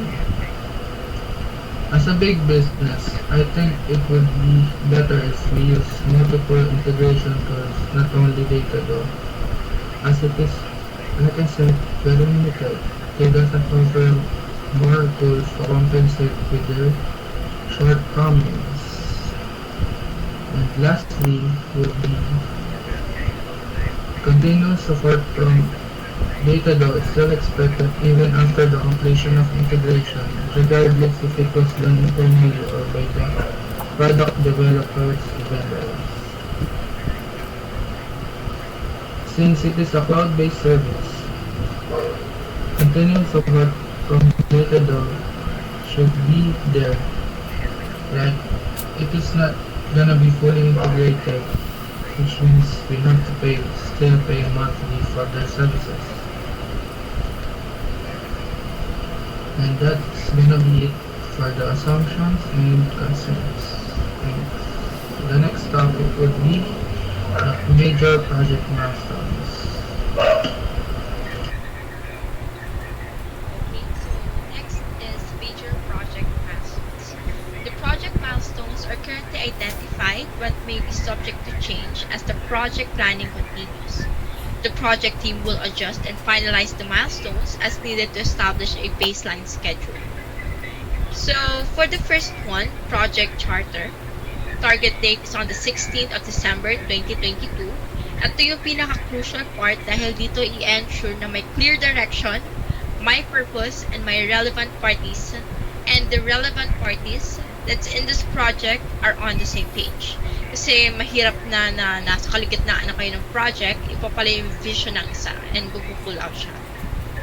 So, dapat dito mapag-usapan na lahat, yung role ng bawat isa, background of the project, what is it for, the objectives and scopes, project timeline, and yung mga resources na gagamitin, funds, budgets, and equipments. Next is the project plan review and completion. On the 16th of January 2023, after 1 month, dito i-review and i-adjust kung may dapat mang i-adjust. Dito na rin finalize yung mga napag-desisyonan at napag-usapan kung magpo-forward ba sila sa project or not. Next is Project Kickoff. On the 1st of February 2023, first day of the month, dito sisimulan lahat ng pinag-usapan at yung flow ng gagawin. Next is completion of Phase 1 on the 8th of February 2023. Naayos na ng IT yung dapat iayos, nakagawa na ng account, dito yung assets, no problem na pag nahawakan na ng mga data analyst yung mga assets nila. Next, completion of Phase 2 on the 15th of December 2023. Done na yung 1-week training ng mga newly hired analysts natin. Ready na sila sa production and magsisimula na sila sa task na may ibibigay. Next is completion of Phase 3 on the 20th of February 2023.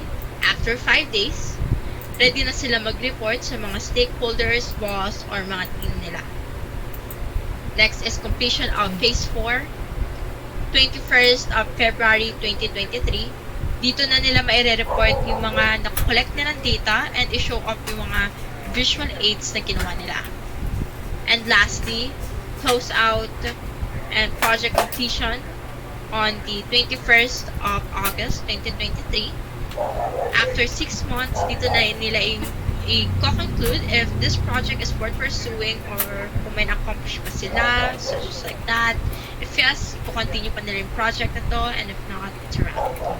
Strategic alignments. The new data-driven approach is in direct support of Johnson & Johnson's strategic plans. We found two that are aligned with the project's goals. Firstly, Johnson & Johnson's strategic plan for personalized supply chains. It aims to create a more intimate customer service where they extract metadata of customers from e-commerce platforms, particularly Amazon Web Services, to tailor personalized solutions to their individual needs. Personalized supply chains are essentially personalized packages of products which include tracking targeted medications in specific doses and determining if those medications were taken in line with instructions/prescriptions, delivering customized beauty kits, based on preferences, or personalizing replacement hips, knees, and other joints ahead of surgery. In relation to the business case, Datadoo conveniently supports Amazon Web Services as a connector, which enables tracking analytics of customers on what they often buy or need depending on their illness or injury. Lastly, Johnson & Johnson's strategic plan for damage control. Public relations management is a significant matter for a billion-dollar company because the larger it is, the more vulnerable it is from scandals, lawsuits, and controversies. In response to a scandal in 2018 where they failed to mention and warn consumers of potential cancer risks in one of their products, which almost led to a lawsuit, Johnson & Johnson rightly established a damage control department to handle and predict such situations and protect their reputation as a respectable pharmaceutical company. We believe that using Datadoo's user-friendly Datadoo Dashboards service can assist damage control personnel to easily get the data they need on time to develop predictions and insights from the information derived from them. Moving on to part 6, the alternatives analysis discovered other options that have been considered to address the business problems. It is worth initially mentioning how Johnson & Johnson would fare without the project. As it stands, there would still be the need to invest in employing expertise in developing data-driven capabilities such as maintaining and managing data pipelines in-house. Overhead costs in terms of wages will remain the same and accumulate due to continuous expenditure of funds for increased staffing levels for IT positions to handle on-premises systems, which will also remain exclusively and heavily coded and script-based and unfriendly to non-technical staff in need of access. Further alternatives suggest Situate being the most similar to Datadoo, especially having the better pricing and the no-code implementation selling point, but having little to no data-level integration services that are mostly application, method, and user interface levels of integration. Oracle has significant costs associated with integration, especially the need to heavily invest in employing expertise in-house who are knowledgeable in numerous other Oracle EAI products in order to fully utilize. IBM is also expensive, requiring specialists in outdated data models and databases. Microsoft was also almost considered after Zigwave, but SSIS is limiting because there are few, or lack thereof, alternative tools supporting it, and it will not eliminate the need to, again, employ the expertise needed in-house. As you can see for our approvals, we've of course included Johnson & Johnson's CEO, Joaquin Duaro, along with several executives and chairmen, which we considered are necessary for the success of the business case. For the next and last part of our presentation, we'll be showing a video demonstration on how to use Datadoo. Hi there. While Instagram does offer some basic metrics regarding business profiles, the reporting is missing one pretty important metric, and that's historic follower count. Now this is a really awesome feature in Datadoo, and we can actually start reporting on this metric with just a few clicks. Today, I'm going to show you how you can easily use Datadoo to track your Instagram follower count over time in a Google Data Studio dashboard.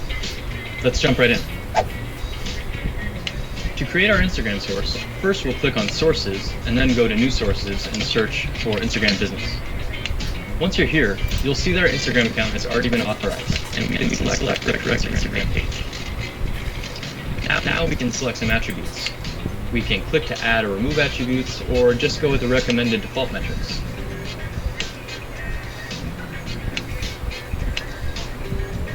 Now we can name our source so it's easy to identify later. From here, we can select whether we want to output our data to a dashboarding tool or a data warehouse.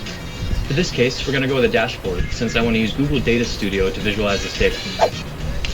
Now that we're on the snapshotting page, we can select the frequency that we want our data snapshots to be taken at.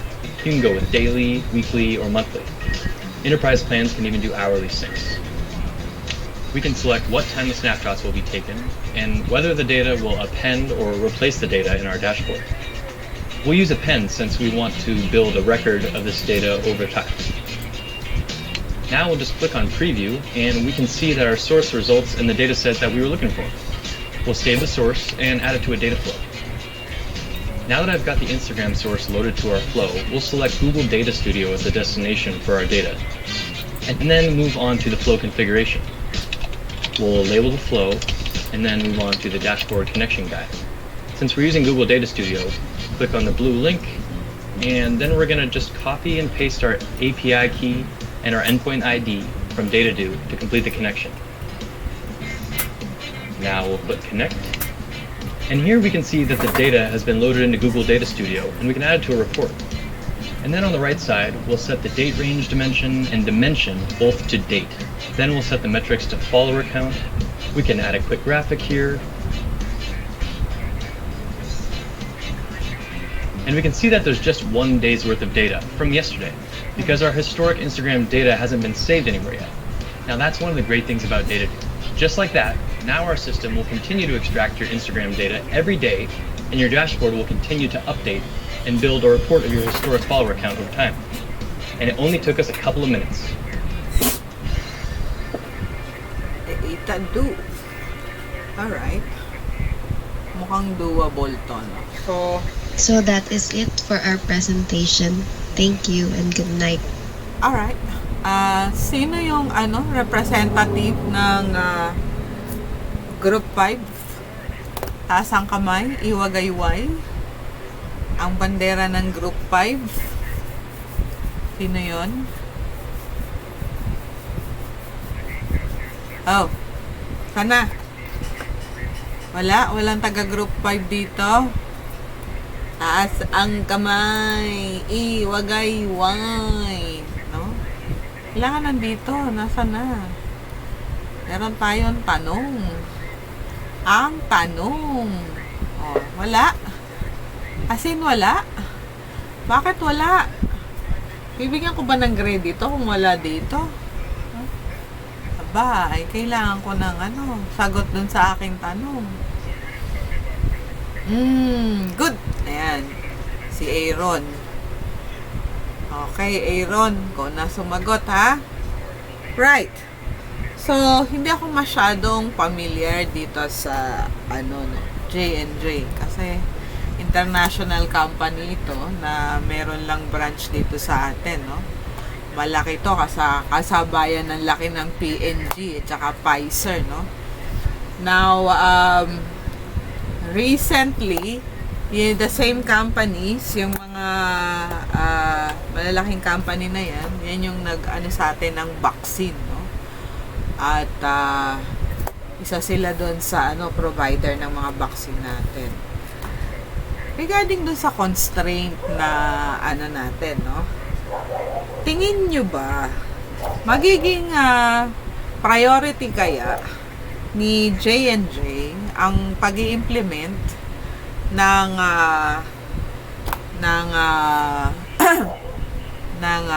DataDo for their EAI kung halimbawang nasa mga middle sila ng contracts katulad ng fulfillment nitong natin, no? Yung mga vaccine, lalo na yung mga bagong vaccine ngayon, no? May contract sila nung so worldwide kasi yung mga orders na yan, iba't ibang bansa. Tingin nyo magkakaroon sila ng time para dito masagot yung problema, yung mga constraint na yan? Considering na nakapokus sila ngayon dun sa fulfillment ng mga contracts nila sa COVID vaccine. Sa tingin ko po is hindi. Kasi yung na-offer lang po as of today ng DataDo is very basic. So, parang hindi po nila magiging priority since nasa medical field po sila. Kailangan po nila maging accurate sa mga data nila. So, magiging priority kaya nila yan? Hindi. Hindi po. Hindi siya, no? Okay, we're just being practical, no? Although maganda siya in the long run, no? At this will be very helpful to J&J. Kaso kasi iba yung concentration ngayon ni no? Medyo malaki kasi yung siniservice ni J&J, katulad ni na Pfizer at saka yung iba pang no, dahil hindi pa tapos yung vaccination worldwide ng COVID. Dalawa kasi yung entail dyan sa sa vaccination. Bukod sa providing vaccination, meron kasi silang target, no? Yung herd immunity, no? Yung tinatawag na herd immunity. Aware ba kayo sa vaccination natin dito sa Pilipinas? Hindi pa ata tayo nakakaabot sa herd community. Kahit sa US, hindi pa sila herd community, no? Yung 80%, no? Para masabing no? Tapos may mga booster pa, no? So, medyo mabigat-bigat na priority yon, no? Okay. So, yun lang ang aking tanong. Let's go to the next one. Okay, salamat. So, yung ating group 5, ayan, you may now go. Nakita ko na rin yung demo, no? Nagpahabol lang yung ating So, may problema pa yung kina group 1, no? So, kasi hindi nila ako nabigyan ng demo, no? Right. So, yung next na group ay group 2. Ayan, group 2, setup na.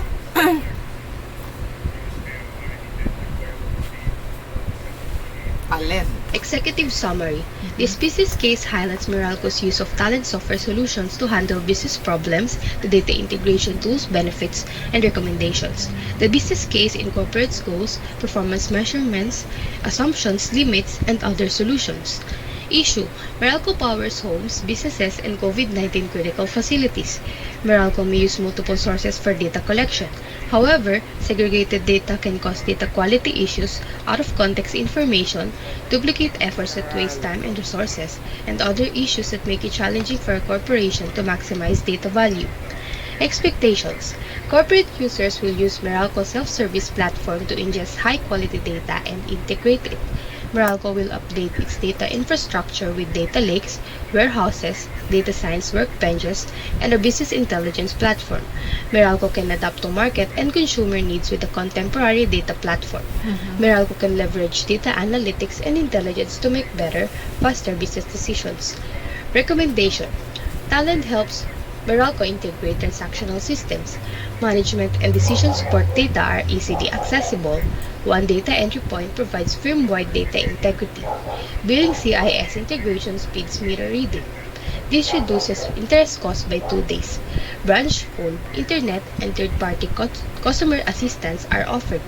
Every branch provides account information and transactions. 24/7 client support improves.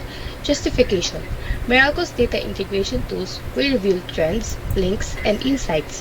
This will improve data-driven decisions, reduce manual work so employees can focus on higher-level revenue-generating tasks, improve data quality by removing inaccurate, out-of-date, and duplicate information, and provide a 360-degree view of customers and potential customers, and strengthen data governance. Business Case Analysis Team. The following individuals comprise the Business Case Analysis Team.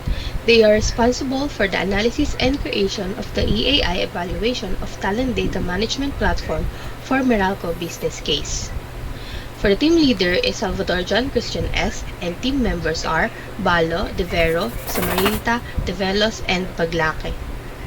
The problem: with ever-increasing volume and speed at which data is collected and generated across its online channels, electricity, supply chain management systems, and more, Meralco's legacy systems are becoming more insufficient in processing data.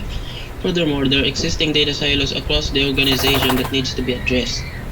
The impact: Meralco will be able to integrate the data silos within the organization, including all elements of its operations. This will provide Meralco with full visibility of relevant data they can leverage to know more about the needs and behavior of their customers, which will in turn uncover more opportunities to further improve customer experience at every touch point, improve asset and grid management, and increase operational efficiency. Technology migration. First, the new system will be populated with all the data from the legacy system. Then, employees will receive training on the new system. Finally, the new system will go live and the legacy system will be shut down. The goal of this project is to improve the efficiency and accuracy of Meralco's data management processes using talent software solutions. By integrating and consolidating data from multiple sources, the group will be able to streamline the data analysis and reporting processes and gain valuable insights into the business operations. Key components of the project include implementing talent data management platform, integrating data from various sources, and developing custom data pipelines and transformations to support Meralco's specific business needs.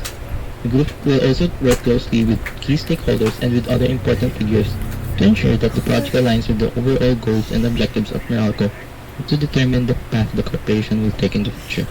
Engaging with key stakeholders and other important figures will be crucial in ensuring that the project aligns with the overall goals and objectives of Meralco and that it is implemented in a way that meets the needs of the company and its stakeholders.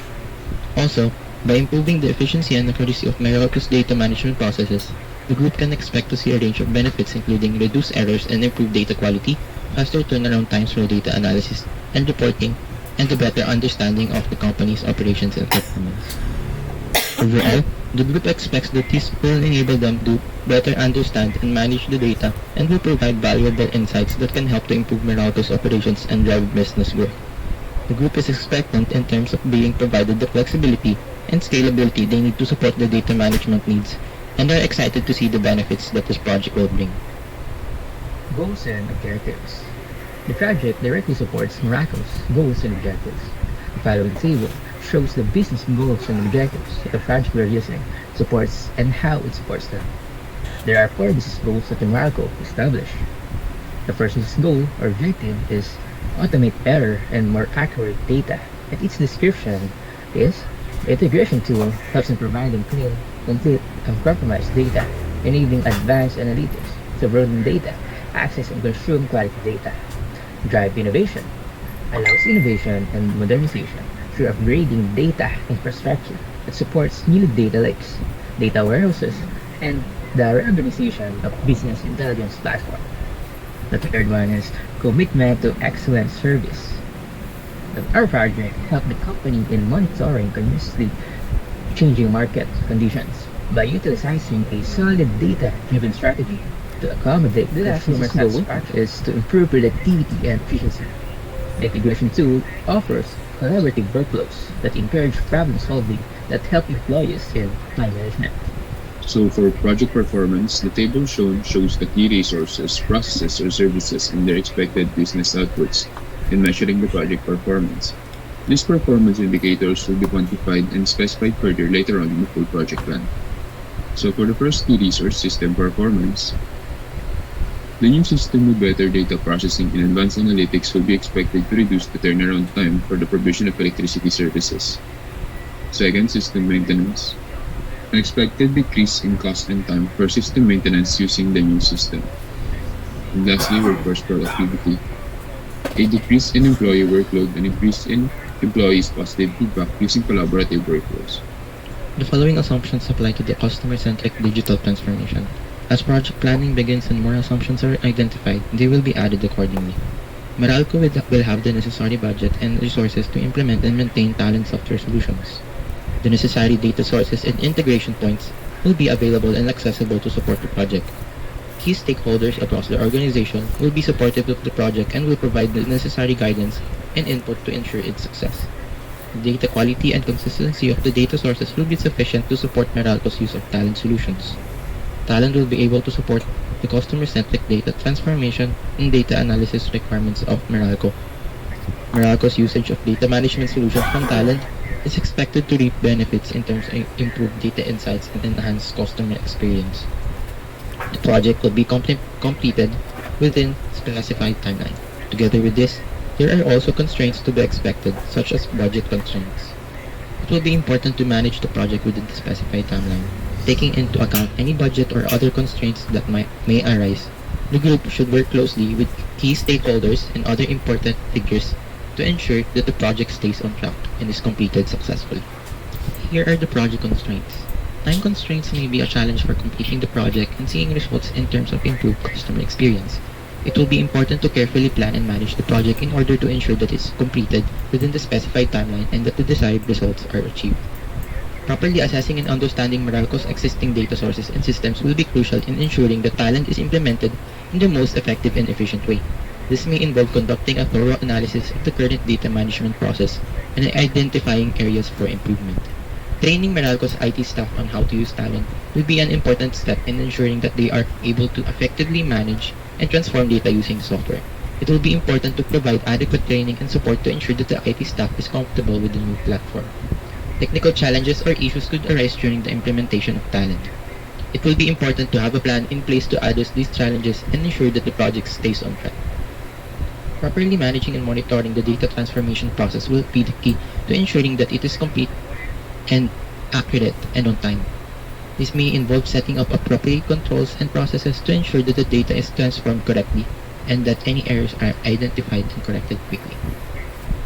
Planning and executing the rollout of talent to Meralco's customers will be an important step in ensuring a smooth and successful transition.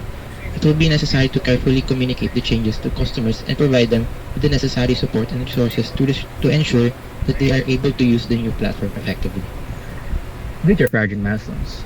The following are the major project milestones identified at this time. As the project plan moves forward and the schedule is developed, the milestones and their target completion dates will be modified, adjusted, and finalized as necessary to establish the baseline schedule. Our milestone and deliverables and our target date: Project Charter, January 17, 2023, Project Plan Review and Completion, January 21, 2023, Project Kickoff, January 23, 2023, Phase 1 complete, January 28, 2023, Phase 2 complete, January 30, 2023, Phase 3 complete, February 11, 2023, and closeout project completion is February 25, 2023.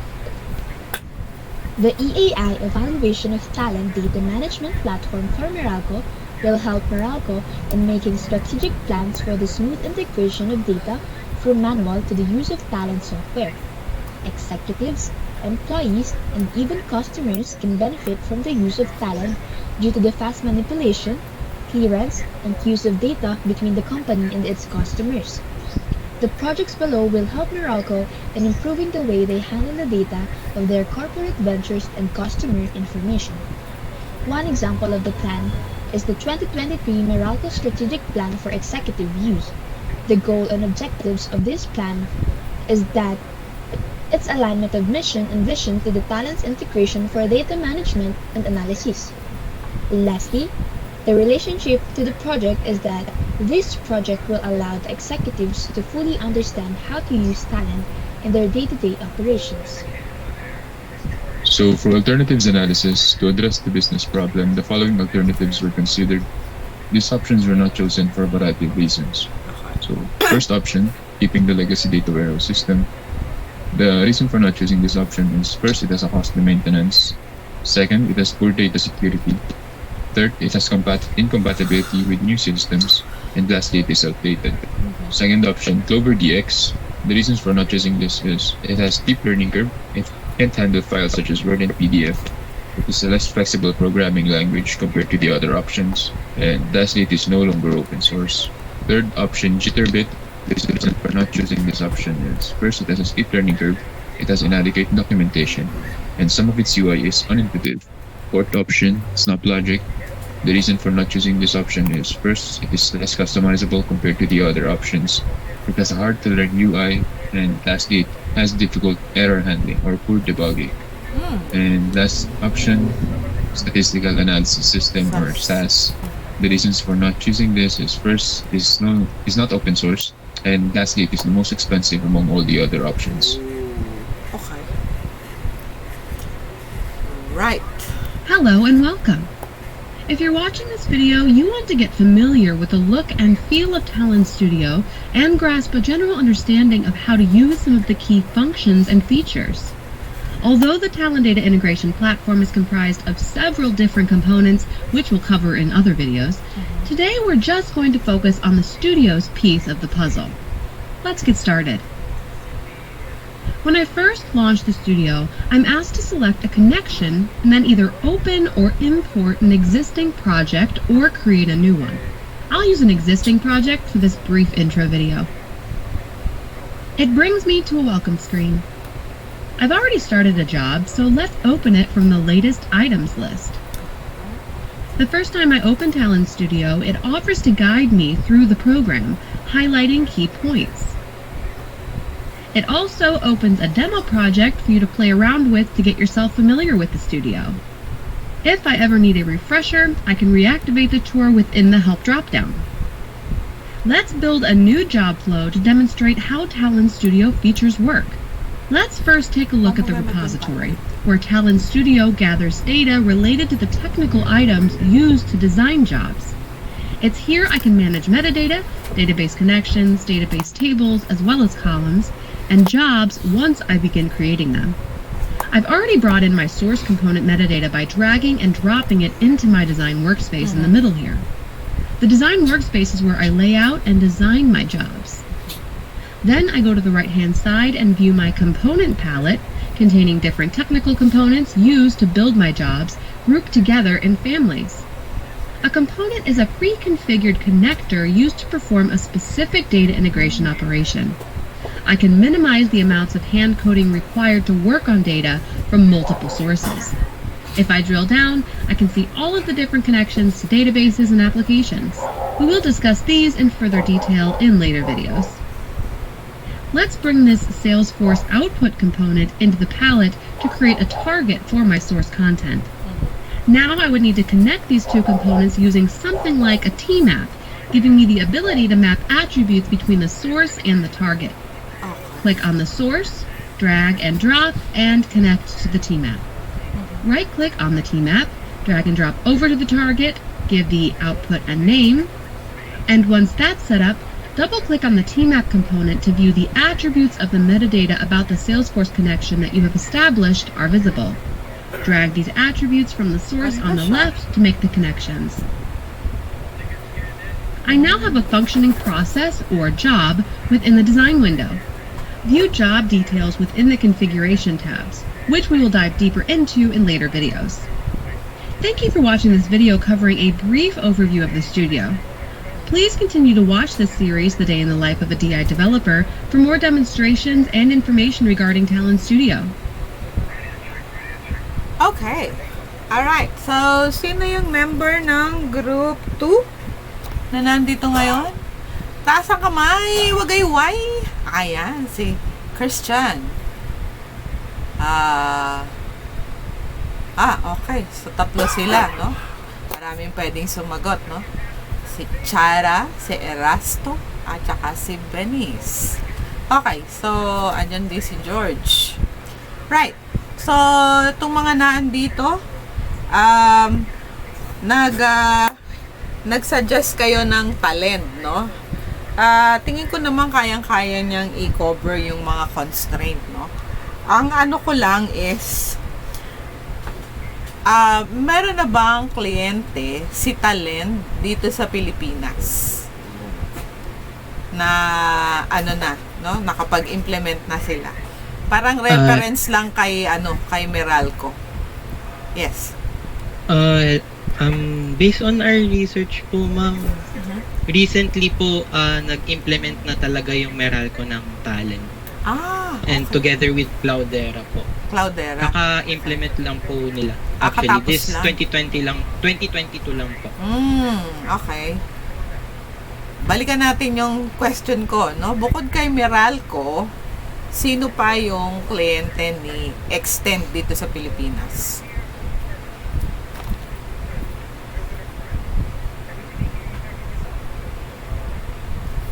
Na-aware kayo?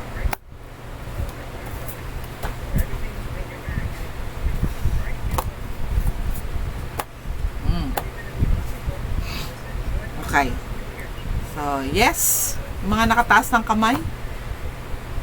Baka pwedeng sumagot. Si Chara, tsaka si Erasto.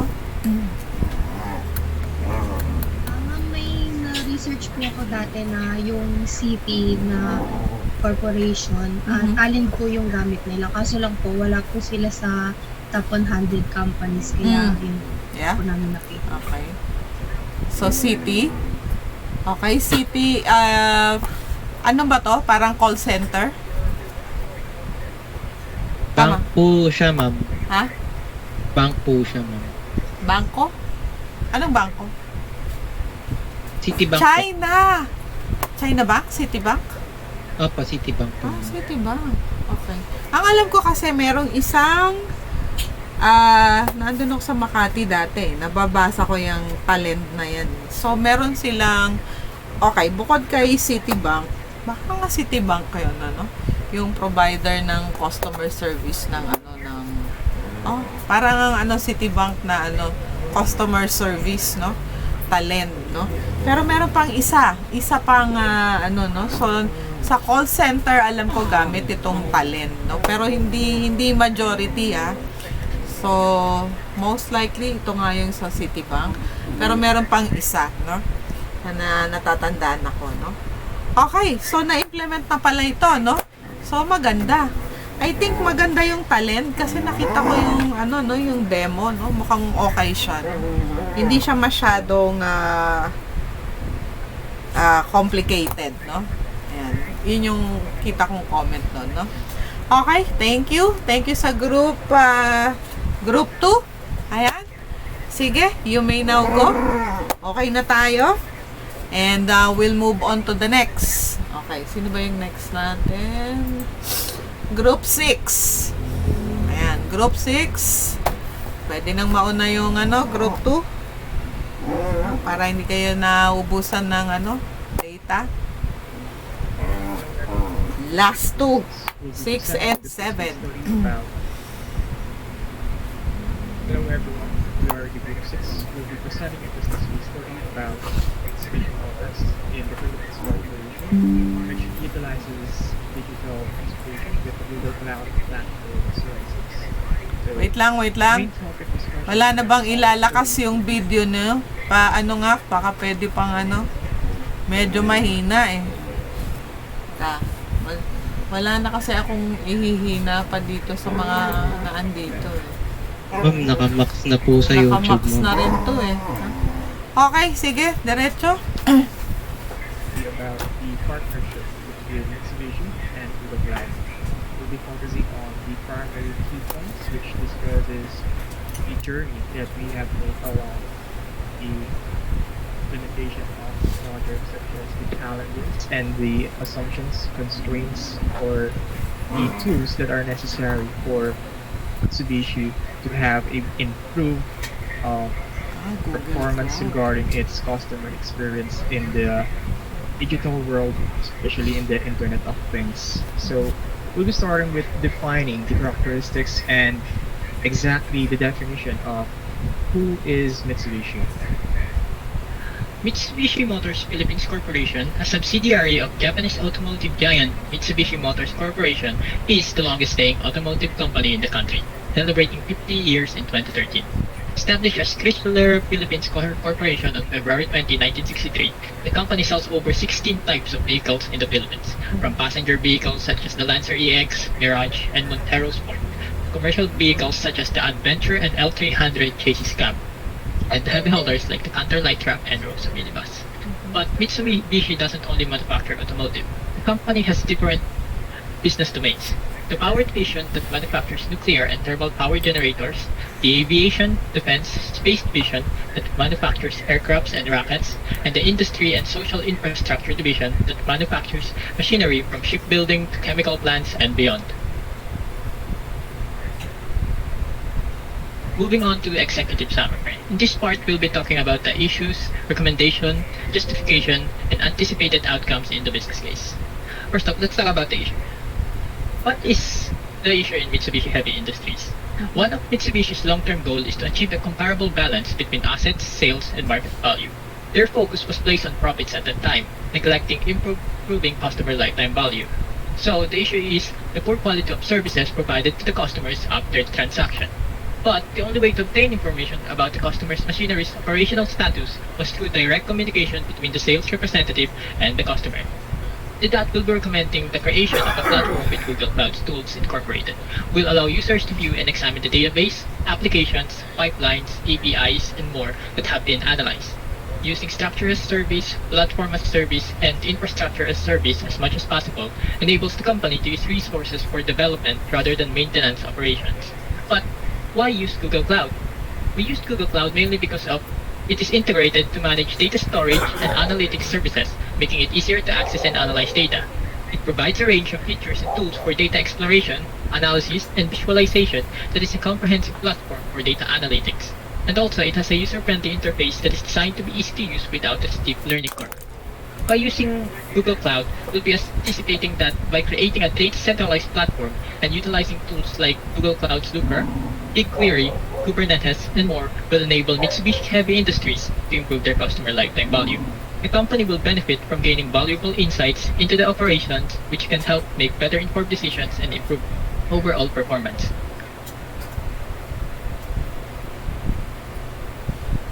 So for our team, let me introduce Vincent Arellano as our team lead, Annabelle Fajorda as the process improvement, Ron Sorilia as the designer, Giselle Lapitan as the researcher,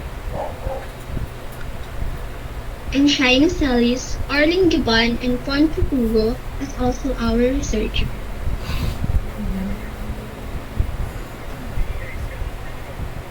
Okay, let's now go ahead and move forward to the statement problem of the Mitsubishi Motor Philippines Corporation utilizes digital transmutation with Google Cloud Platform Services. And this business case was made because of the poor quality services provided after the transaction of acquiring the product, such as addressing customer concern or placing a part of order for machinery. An impediment is created in increasing client lifetime value. Due to its lack of involvement in IoT or what we call Internet of Things, and a dedicated customer portal that serves as a communication tool with the customer, a CRM or a data management of delivered product, user authorization, and a data collaboration platform, the company falls behind its rival in providing and accommodating digital experience to its client or the user. And the ability to understand the operational status of the machinery that a customer uses has significantly decreases as a result of majority of resources being allocated to maintenance rather than to the development of the product, making communication between sales representative and a customer is the only resources for this information.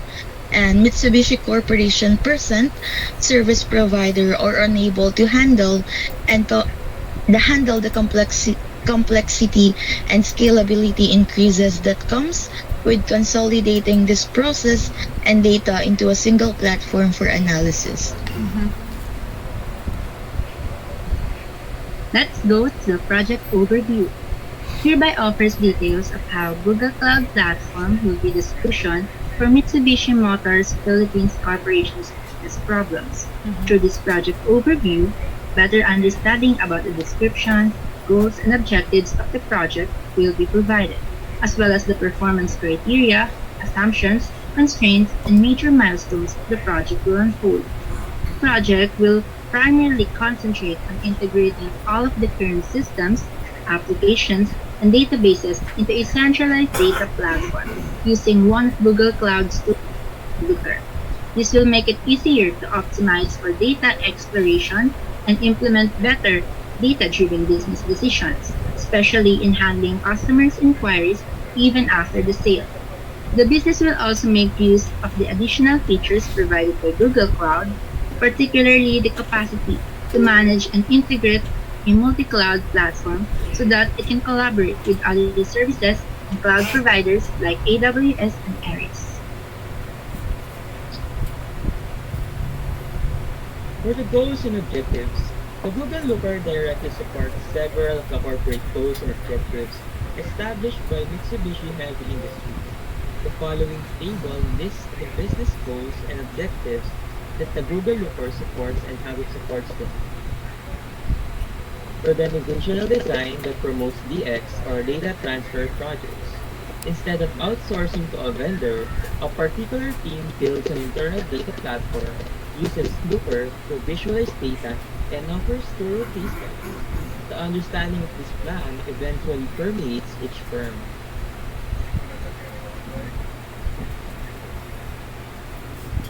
Improve product services. Mitsubishi tends to use customer feedback to improve its goods and services. Prior to being recorded, a sales professional will communicate to the customer and gauge their issues. Creating a data platform using Looker.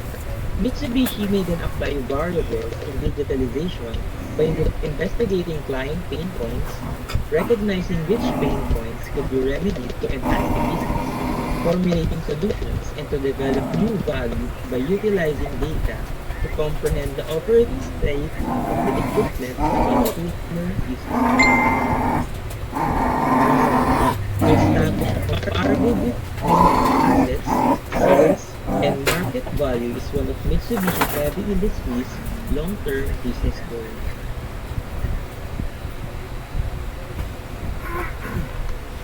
Project assumptions. Time, effort, and finances are highly expected to be exerted, but it will be worth it for a lifetime value of enhancement and advancement. Below is the list of assumptions enumerated for fresh start of Google Looker usage. Enough financial resources for various equipment to be used in both software and hardware for both training process and working operations. Proper training will be given to the employees of the corporation that is aligned with their particular job or design practice. Management for keeping the corporation's operation flow amidst preparation and adjustment of the coming changes in the system. Available training resources and accessible software for employees to use in order to self-study or practice their learning skills and knowledge even outside work hours. United goal and mindset of all the corporation staff for the success of the project. Backup plan and research team in case for future problems to be encountered. Next up, project constraints. The following constraints apply to the Mitsubishi Heavy Industry. Project planning begins and more constraints are identified, they will be added accordingly. To support Mitsubishi Heavy Industries and other continuing IT activities, there aren't many IT resources accessible. There might be a need for a lifetime allocated, dedicated to integrating and understanding the difference of culture and methodology between the automotive industry against the agile and flexible IoT. Next is the project performance. In this part, we will enumerate the key resources, process, or services of the project along with its expected performance measure. First is the exploratory analysis. The Google Cloud Looker will be utilized to its full capacity in creating data visualizations which can easily interpret and communicate to the head organizations such as the production quantity and speed, operation rate, and error. Second is response time. It resolves customer inquiries through digitalization in a timely manner to improve customer lifetime value in aftercare services and improve ratings from customer feedback. Next is security. Looker will protect the information stream from a serious threat profile or hackers who might try to break into the ecosystem for connected vehicles via the cloud. This will be carried out by several checks with privacy policies for various states and by having specialized verify that the hardware, software, and services are updated on time without causing the client any inconvenience. The next one is manage complexity. Google Looker has the ability to provide technical leadership, manage complexity of IoT or Internet of Things, and globally acquire automotive-grade IoT services. Then, speed of feature innovation. It offers a complete modular solution to be adopted internationally and expanded at the rate of new feature development. Lastly, software and system maintenance.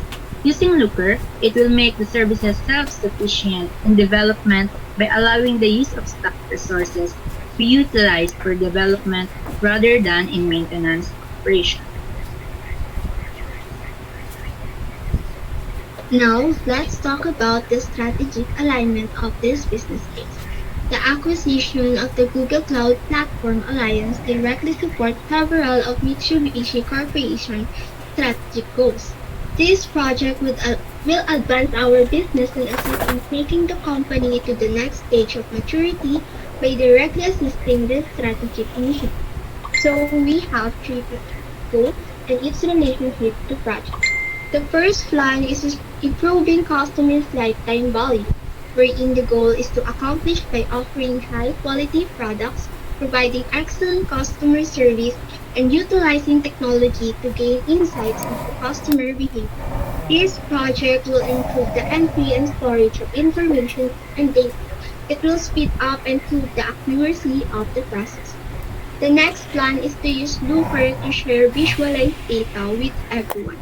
The objective of this plan is to improve the company collaboration 28%. and decision How many making. charges? This project will help employees Okay. understand and interpret complex data sets, allowing them to make more informed decisions. And lastly, identifying customer and business division pain points, wherein the goal is to identify areas where the company may be facing challenges or difficulties in implementing digital technologies and processes. This project can then be used to create strategies for addressing these pain points and increasing the overall effectiveness of digital transformation.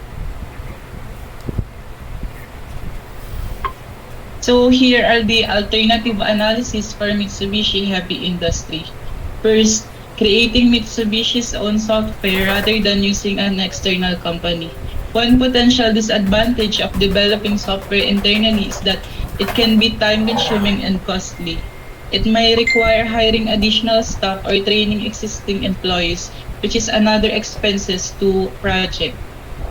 Additionally, internal development can take longer because the team may not have as much experience or expertise in software development as an external company that specializes in it. So this will lead in delays and potential cost overruns. Second, maintain the current system that is based on a mainframe. One of the main disadvantages of keeping mainframe legacy system in place is that it can be more difficult and costly to maintain the newer technologies. Mainframe system often requires specialized hardware and software, which is difficult to find and can be expensive to purchase and maintain. Third is mainframe system often require highly trained personnel to operate and maintain, which is also difficult and can be costly to hire and retain. Fourth is another disadvantage of keeping a mainframe legacy system in place is that it limits organizations' ability to innovate and adapt to changing business needs. And lastly, mainframe system can be inflexible and difficult to integrate with other technologies. Mainframe systems are often siloed, meaning that they are not easily connected to other systems or databases. This can make it difficult for company to share data or collaborate with other company, and it can also limit the ability of company to leverage data and analytics to make better decisions. Third is hire another company or organization to handle the creation and deployment of a web-based platform. First is potential security risk. If you are outsourcing the development of a web-based platform, of course, we will handle the sensitive data. Second, dependency on a hired company. If you hired a company, you will be dependent to that and your suggestions may ignore. Third is loss of control. When we hire another company to handle the creation of web-based platform, the company or individual to deliver the project on time and your specification. This can be a concern if you are not confident in the capabilities or reliability of the hired partner. Lastly, cost savings may not be realized. Hiring another company to handle the creation and deployment of a web-based platform can be more expensive than developing it in-house, especially if you are hiring a team in a country with a higher cost of living. That's all.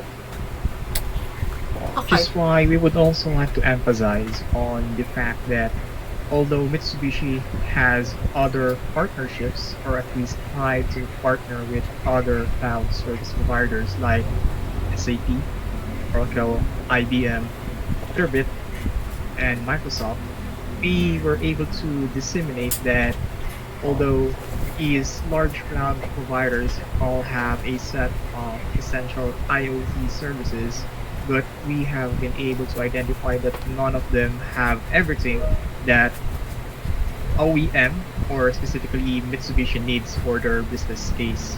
So that is also one of the main or primary factors why we have chosen Google Cloud as our cloud service provider for managing data or creating the data visualization that we need in order to make a data driven decision for our business, especially in addressing the customer's concern, particularly after a sales transaction. The idea is that after we have been able to focus on the sales transaction of our product or maybe our cars, is that we are not able to maintain a relationship with the customer, especially since the only time that our sales representative and the customer engages in the communication is during the transaction of the sale. So what we would like here to happen is to still maintain that relationship with the customer, even if we are done with the transaction that has been made. And aside from that, with Google Cloud, we would also like to advance our technologies and systems, especially with the rapid developing technology of our industry. Especially now we have electronic vehicles being deployed in our society and community. So it is very necessary for this automotive industry, which is also a leading uh, brand in the automotive, to also be a part of that movement. So with Google Cloud, we'll be utilizing the tool, specifically the tool we call Looker. So moving on, we'll be presenting to you a video about exactly what is Looker. For this video, it is a promotional video provided by Google Cloud, which states the benefits and usage of Looker as a platform for your business. So let's go ahead and watch it. Free pala to. Okay. Data. It's everywhere. With every click, swipe, view, purchase, and shipment, your business creates data. And all that data can help you run your business better. But how do you analyze it? Some solutions are too complex. Only the data team has access, which forces everyone to wait for answers. And wait, and sometimes they give up and stop asking. Other solutions let everyone do their own analysis, but only with parts of the data. So no one has the big picture. How can you give everyone in your company a consistent and reliable picture of what's happening in your business? You turn to Looker, a data platform that's speedy to deploy and can work on top of any analytic database. Looker makes it simple to describe your data and define business metrics that the entire company can agree and rely on. Once you have a reliable source of truth for your business data, anyone on your team can analyze and explore it, ask and answer their own questions, create visualizations, and drill down to row-level detail. Then everyone can share discoveries with a simple link, and every answer becomes the inspiration to explore more. Looker, a data platform that both data analysts and business teams can rely on. Okay. So yun yung Google Cloud. Defining what are the benefits of using Looker. So what we'll be doing now is that we're going to go ahead and try to see exactly how Looker exactly looks like as a developer ourselves. So as you can see here on my screen, we have the home page for the Looker, as you see here on the logo, and then it has its navigation bar on the left panel, wherein we can go ahead as a developer to find a project or run SQL or ZQL manipulations or check our projects and so on and so forth. And we also have here a dashboard for our project, such as the recently or our favorites boards or import files from different sources. As mentioned before, that the benefits of Looker is that it has the capability to be a centralized platform for managing data coming from different or various sources for your company or for your business. So for the benefit of knowing how to use Looker, we're going to go ahead and use here some predefined data that Google Cloud provides for trainees or newbies that would like to get their hands dirty in using Google Looker and perform their own data analysis or visualizations. So for this first task or quest, as we say, we're going to check here um, the data that we have. So at the moment, we have opened here, again, a predefined data of airports. So how about we go, okay, how about I go ahead first and define what are the things that we have here. So first we have here the table of airports, as you can see, wherein it has its dimensions, or in the case of a database, these are your attributes or columns. And then it also has its measures defined also for the SQL to very simply run, go ahead and acquire the data. So how about we say you would like to get the average elevation of a particular airport in this database. So as you can see, I have simply clicked here the average elevation tab. And then as you can see here, it is already predefined on the results section. And then one of the great things that Looker does here is that if you click here on the SQL tab, it already shows here a predefined SQL syntax that is already showing what you would like to acquire or query from the database. So as you can see here, I didn't type anything. It is all automated on the interface. So if you simply click here run, and it will just take a few seconds. Okay, so as you can see here, it has already acquired or queried the result of 1,143 average elevation for all of the airports. And then we have here a visualization tab, and then that's cool. So we have here a visualization tab that already has the capability to also automatically create a data visualization, and then we can also play with it, like let's say change colors to whatever you like. Go ahead and change to blue, my favorite color. And we can also have here different options for collections, broad dwarf with grizz, vivid, and so on and so forth. And we can also change its formatting in any way we would like. Okay, so let's go ahead and try to do something again. How about we create a much better data visualization. Let's say you would like to identify the facility type. So let's say we have facility types of where a helicopter can land or a small or large airplane can land, and then we would like to get the average elevation for that particular facility type, and then also define how many airports does that facility type have. So as you can see here, again, I didn't do anything. I just simply click attributes for the dimensions and the measures that I would like to retrieve, and then it is already predefined in the results section. And then if you check here on the SQL tab, it is also already automated the necessary SQL syntax that needs to be run in order to perform this query. So if I go ahead and click run here, okay.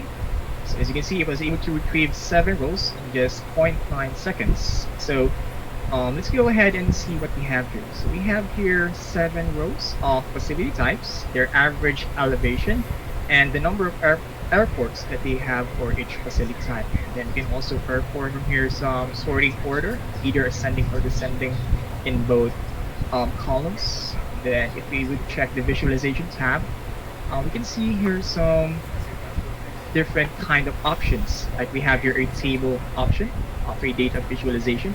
So you can see here, wherein it shows a gradient of the average elevation as it ascends or descends in its order.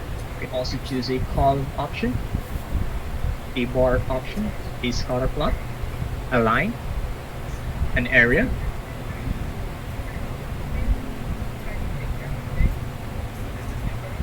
Okay, or a pie chart. So as you can see here, it is in incompatible data. So Looker also has this capability to check whether the data that you have acquired is compatible with this type of visualization, or let's say a map, which is also, I believe, yeah, will get the data, and also a single value of visualization. So one of the favorite things that I would like to do here is to really just utilize or exploit the advantages of using Google Looker. So we have here now the database of flights. So let's go ahead and let's say that we would like to acquire the average number of the canceled flights. So we have here the canceled. So these are your canceled flights. And then let's say that we would like to get the number of flights. So it could be like, how many flights do we have, and how from those amount, how many of them were canceled. And then let's go ahead and group them by, let's go ahead with the state. So for every state, how many flights were canceled against how many of the total flights that we have. So as you can see here, I can also just simply hover this column just like that. So easy. And I can also see here again, the sequence code is already automated. And you can also just play around with Google Looker. So again, this is the benefit of Google Looker. It is very developer friendly. Even if you're a newbie or a trainee, you don't really need an extensive training to master or have a great knowledge capability to use this tool. So if I go ahead now and click run, okay. So these are our results again. So let's say for the state of California, the number of flights that it had was 4,000, or sorry, it's 4.6 million, and it had 85,000 canceled flights. Now, what I would like to do here is to also modify further this code. Let's say that I would only like to get the date or this result in a filtered query, wherein I would simply like for the year of, let's say, 2004. I go ahead and click this one again. So wait, now we're still getting the same result, but this time we have filtered the result wherein it will only query or retrieve the data from the year of 2004. So as you can see here, the results changed, as well as the SQL command that was used. So let's go ahead and check the data visualization tab and let's see what we will get. So again, we have here a table option, a column, a bar, or a scatter plot, or a line plot, or an area. So again, the pie chart won't work for this type of data acquired. And this is my favorite one. So we have here a map data visualization of the data acquired, wherein, as you can see, if we hover our cursor or our mouse over a particular state, it would show here the state abbreviation. Let's say here with Texas, wherein it had a amount or a count of 827,000 pounds of flights against 12,300 amount of canceled counts of flights. And we also have here like a sort of heat map, wherein the further it goes up, or the further that it has more amounts of flights that was performed, the more reddish it becomes on the map of this United States, as well as the North United States. So it's here, state of Arkansas. So that's one of the great benefits of Google Looker. So as you can see here, it's a heat map of ranging from green to yellow to red. Wherein red being the highest and green being the lowest. So these are all just a very few things that Google Looker can do. It still has a lot and a variety of options and choices that you can do with it. And yeah, that would be just a basic intro of the usage of Google Looker. And I'd just like to say thank you so much for your attention and for listening to this presentation about the business case study about Mitsubishi Motors Philippines Corporation, which is used digitalized a transmutation with Google Cloud Platform services. Thank you so much, and have a great day. Sino yung taga Mitsubishi dyan? Sino? Sino sa inyong natitira? Ayan, sina Vincent. Vincent, ikaw ba talaga yung nandun sa ano? Yes po, ma'am. Ako po yung nag-demo. Loloko mo naman ako, Vincent, no? Okay, so Google Cloud para sa Mitsubishi. Aware ba kayo kung meron ng EAI ang Mitsubishi? Yes po, ma'am. Ano yung naka-implement sa kanila? Dati po, ma'am, ang gamit po nila is yung tinatawag nilang Aries. Legacy platform po siya. Legacy. Na waterfall method yung ginagamit. So, medyo old school. Old school. Tapos, parang in collaboration nga din po sila with AWS wherein gumagamit din sila ng Amazon Redshift. So, kaya mas priority nga din po nila na makipag-collab kay Google Cloud para ma-integrate yung paggamit din nila ng Amazon. Kasi as we have researched po, Google Cloud is also the leading provider that can accommodate multi-cloud platform. Multi-cloud platform. Katulad ni AWS. Okay. Yeah. Di ako kasi familiar sa Mitsubishi, no? So, ang alam ko sa Mitsubishi, kliyente namin dati ito, yung company na pinanggalingan ko, 10X, dati corporation, ngayon mali na. Ano siya? Yung filter, air filter. So, at that time, matagal na yun ang gamit ng mali, and usually yung mga Japanese conglomerate, kaya nakita nyo naka-legacy, no?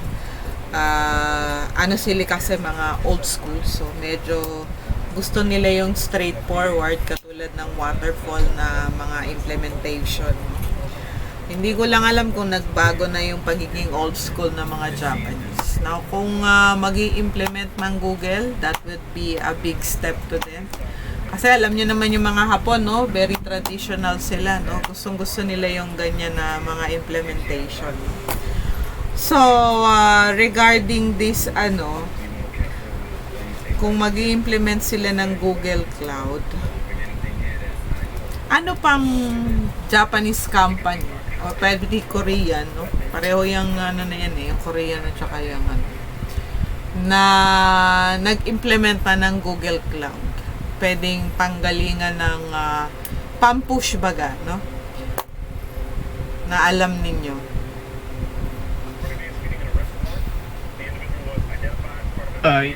Marami din po, ma'am, kasi marami na rin po naging customer si Google Cloud na within Asia or East Asia. And ayun nga po, isa nga po dun si Mitsubishi din. Kaya napili din po namin siya. Or si LG po, hindi ko po sure kung Japan siya. Korean. Pero yun po. Pero Korean. okay yun maganda yung brand ng LG, no?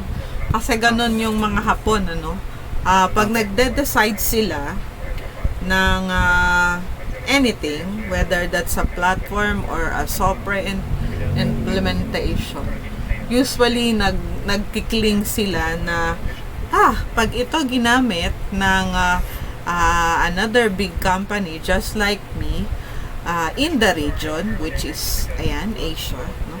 So medyo mas malaki ang tiwala nila, no? Kaya ganyan yung approach namin pagka mga Hapon so kailangan may referential integrity yung yung pipiliin. Okay, sige, okay na ako doon. Sige, salamat group 6. Ayan. Sige po, ma'am. Nakita ko na rin yung demo, no? Good job. Next, group 7, yung last natin. Last na. Salamat. Okay, so pwede nang bumatsi yung group 6. Ayan, so last set na to. Oracle naman. Okay. Okay, Coca-Cola. Good evening, everyone. We are Group 7 and we are going to be presenting our business case for evaluation of Oracle Fusion middleware for Coca-Cola Philippines. To start off with the table of contents, first is the executive summary, to be followed by the business case analysis team. Third is the problem definition, followed by project overview, followed by strategic alignment, followed by alternative analysis, and lastly, approvals. Executive summary.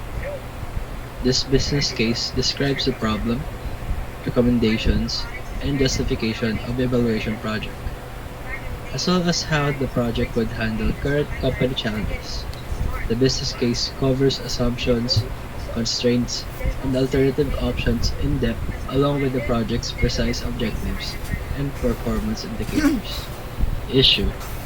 One of the largest beverage companies in the Philippines today is Coca-Cola Beverage Philippines, which was established in 1981.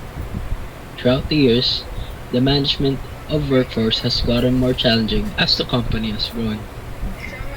This is primarily caused by the rising employee population, challenges with supply chain management, and complexity of the business operation. The company needs to upgrade the enterprise application integration in order to more efficiently manage the organization's workforce, supply chain, and software and system management. Anticipated outcome. Coca-Cola Beverage Philippines will be able to manage the organization's workforce, supply chain, and software and system management in a seamless and consolidated manner thanks to the upgrade of EAI. By enabling quicker and more accurate data exchange, the EAI upgrade will increase the workforce efficiency and productivity. All know an outdated EAI system can lead to delays and inefficiency to the flow of data between various applications. This upgrade will also save money because of switching to a more modern and cost-effective EAI system can help save money and enhance overall cost-effectiveness and business IT infrastructure. 1.4 Justification. The project closed the communication gap between various software applications, and it aids the staff members better in data management through user-friendly interfaces. The efficient use of data produced by the company's various departments is its primary objective. The incorporation of software enables the businesses in the Coca-Cola Beverage Philippines to quickly create IT infrastructure and meet rising customer expectations. This assists in overcoming challenges in the business situation in regards to the IT infrastructure of the company, and automates the business process by combining the functionality of numerous applications with better information linking capabilities into a user-friendly interface. Additionally, it aids in the immediate elimination of monotonous tasks, mistakes, and workflow limitations. On the occasion that the project is not applied, inefficiency might be produced, the decision-making will be slowed down, and treasury operations are slowed down by needless manual labor. In short, it provides us a fully unified solution for building, deploying, and managing complex data warehouses as part of data-centric architectures in business intelligence environment, which is important in aiding this advancing corporation. The initial estimates for this project are 20% reduction in the waiting period of generated information by the departments, 30% decrease in operator error, 50% reduction in work incompetence and productivity, 75% increase in business and customer relations. 2. Business case analysis team. The project manager is the one responsible for the planning, procurement, execution, and completion of the project. The IT consultant is responsible for finding the most innovative and cost-effective solutions to IT-related challenges. Integration developer is the one responsible for the designing and implementing integrations between software platforms, programs, and applications. The technical support specialist is responsible for providing assistance for technical problems, including software and hardware issues. The data management specialist is the one responsible for overseeing and managing assigned project and departments' data. 3.1 Problem Statement. As the growth of the Coca-Cola Beverage Philippines expanded, its needs have also increased. The complexity of business operations, issues with the supply chain management, and the growing employee population are some of the main causes of the complications in the workforce management. This continued growth affects the company's IT department, making it more challenging for it to maintain its software and systems in which are both essential to the business. Also, the cost of system support and maintenance may be affected negatively. 3.2 Organizational Impact. The following will be affected as a result of the implementation of the project. Tools. The corporation's RDBMS will be reviewed and analyzed to provide solutions to existing issues and define ways in improving these. Processes. Business processes will be improved, and the company's workload will be managed. Roles and responsibilities. Not only will it give workers more freedom and relieve managers of some duties, it will also require less burden in the employee's workload situation. Hardware or software.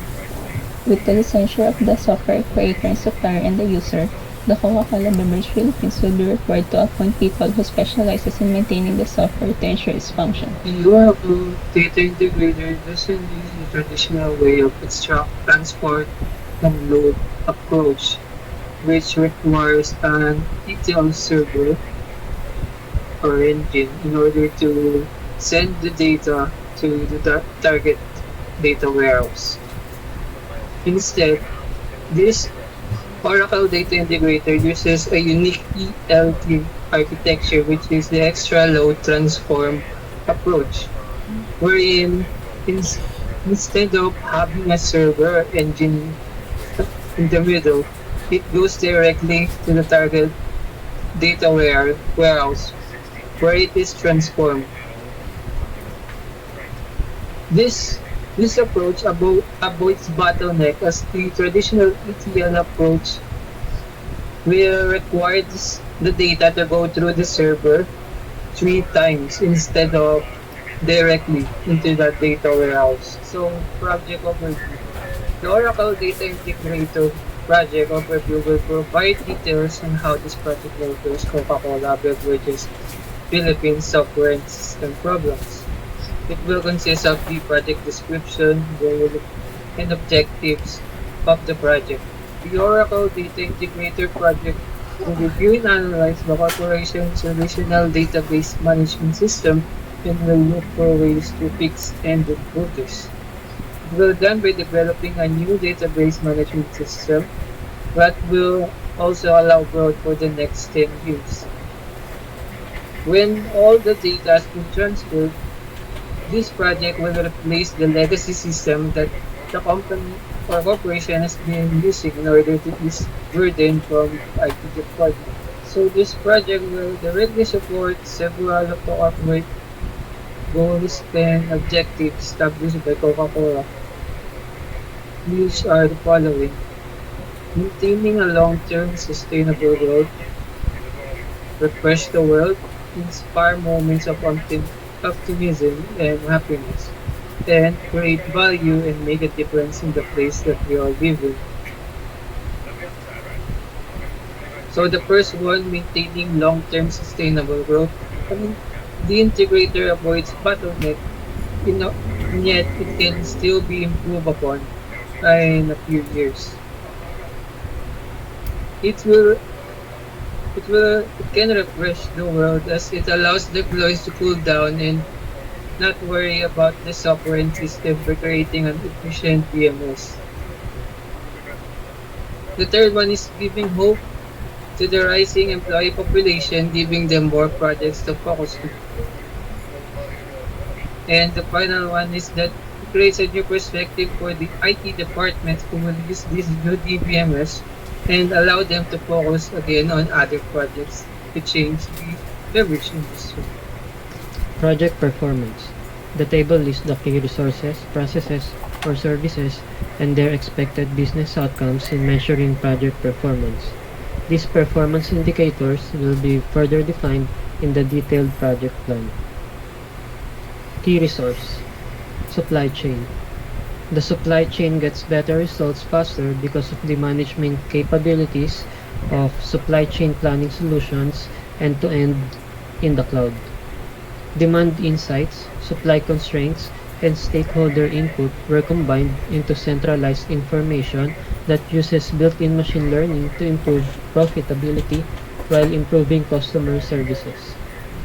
Software and system maintenance. Predictive maintenance improves to increase reliability and uptime while lowering overall costs. Workforce management aligns business strategy, reduces compliance risks, and deploys the workforce with greater control through a fully integrated HR solution that links time, labor, and leave management with payroll, financial, and personal data. Project assumptions. The following assumptions apply to the project. More assumptions may be added as the project begins. First is necessary funding will be placed to ensure hardware or software systems procurements. Second, training will be provided for the new supply chain system. Third, heads of departments will provide complete support in the completion of the project. Project constraints. The following are the possible problems that may arise when working on the project. As project planning begins, more constraints may be added accordingly. First, there is limited time to finish the project, resulting in less time for planning. Second, managing a vast pool of information may lead to high costs. Third, limited IT resources available to support this project. Major project milestones. The primary project milestones recognized at this time are as follows. The milestones and their target completion dates will be amended, adjusted, and completed as necessary to build the baseline schedule as the project planning progresses and the schedule is produced. As you can see down below, the table for the target date for each phase of the project. Strategic alignment. The project is in direct support of several of Coca-Cola Beverages Philippines strategic plans. By directly supporting these, this project will improve the business and help move the company forward to the next level of maturity. Strategic plan for IT infrastructure. Upgrade of Enterprise Application Integration or EAI. The update will lessen the expenses since moving to a more contemporary, cost-effective EAI system will help save money and improve the business overall cost-effectiveness. Strategic plan for human capital. Improving employee retention. By enabling quicker and more accurate data exchange, the EAI upgrade will increase workforce efficiency and productivity. Alternatives analysis. The following alternative options have been considered to address the business problem. These alternatives were not selected for a few reasons, which are also explained below. Starting off with the status quo, maintain current EAI. The reason for not selecting these are the following. It is more challenging for IT department in charge of software and system maintenance, and the cost of system support and maintenance might be too expensive. And company's IT department suffers because of this ongoing growth, pertaining to the increasing number of employee population, issues with supply chain management, and the complexity of business operations. First alternative option, using of ClickSense CAI. Reason for not selecting alternative, many functions are complex, and some have limitations. Data solutions is normally sluggish when working with large datasets. Next, we have Hivo EAI. Reason for not selecting this is because it has high CPU usage and it's confusing to use in the beginning. Next on the list, we have IBM InfoSphere Information Server. It requires skill and deep expertise of the system and needs third-party applications for some of the issues or problems. The reasons for not selecting this alternative. And lastly, Action EAI. Reasons for not selecting alternative. Integration Manager needs better scheduling improvements, and new connector development does not seem to be a priority. Approvals. The signatures of the people below indicate an understanding in the purpose and content of this document by those signing it. By signing this document, you indicate that you approve of the proposed project outlined in this business case, and that The next steps may be taken to create a formal project in accordance with the details outlined herein. And that has been the presentation of our group. Thank you so much for listening. Okay, asan yung demo? Yung demo nito, group 7. Okay. Dali, tingnan nga natin.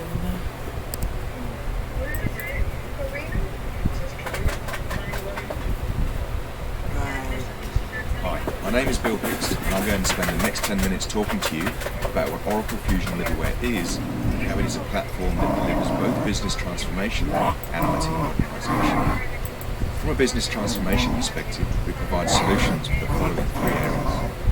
Next generation applications is about using your current applications, such as JDE or eBusiness Suite, and extending their capabilities beyond their initial purpose. This allows you to modernize and augment your application's existing capability. Business innovation establishes the ability to get better at things that are critical or value-adding to your business by taking ideas to proposition, to process, to execution. The cloud is about either utilizing services in the cloud or building your own cloud, leveraging the right commercial model and business response. In order to enable these business capabilities, we have the following 3 key technologies.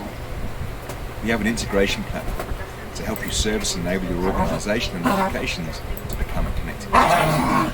Critical to effective user experience, we have what you need to manage all of your user channels, be it websites. Right, so meron lang akong gustong itanong, no? Kasi recently yung Coca-Cola nag-implement ng EAI, no? Tinitingnan ko yung by the way, sino yung kayo yung nasa last na pwedeng huwag kayong maingay. Last na nga tong grupo eh. Dali lang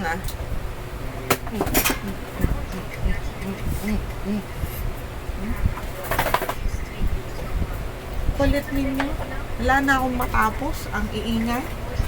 Okay, so ibig sabihin itong natitira dito kayo lahat galing sa group 7, no? So, like I was... Dalawa lang po kami. Dalawa lang. Okay, si Allen. At saka sino yung isa? Si Rowan. Si Rowan. Okay. So, yung si Jules din po ba? Sorry. Okay. Okay. Right. So, dun sa nakita ko kasing na-implement sa Coca-Cola ay yung MuleSoft, no? MuleSoft. So, ito ay fully implemented. Nag-start sila noong 2021,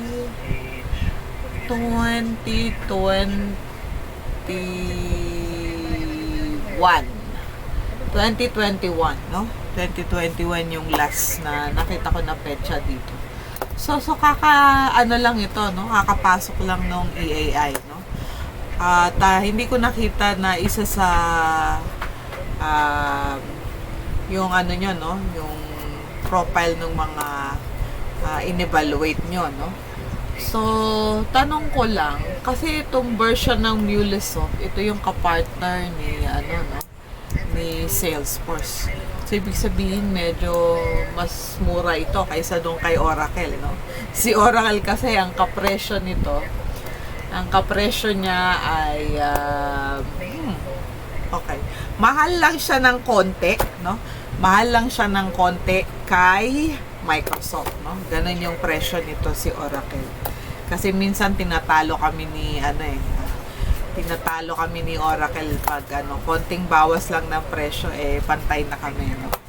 So pag mura kami ng konti, pero minsan pag nagbigay sila ng discount, no, nakakahatak din, no?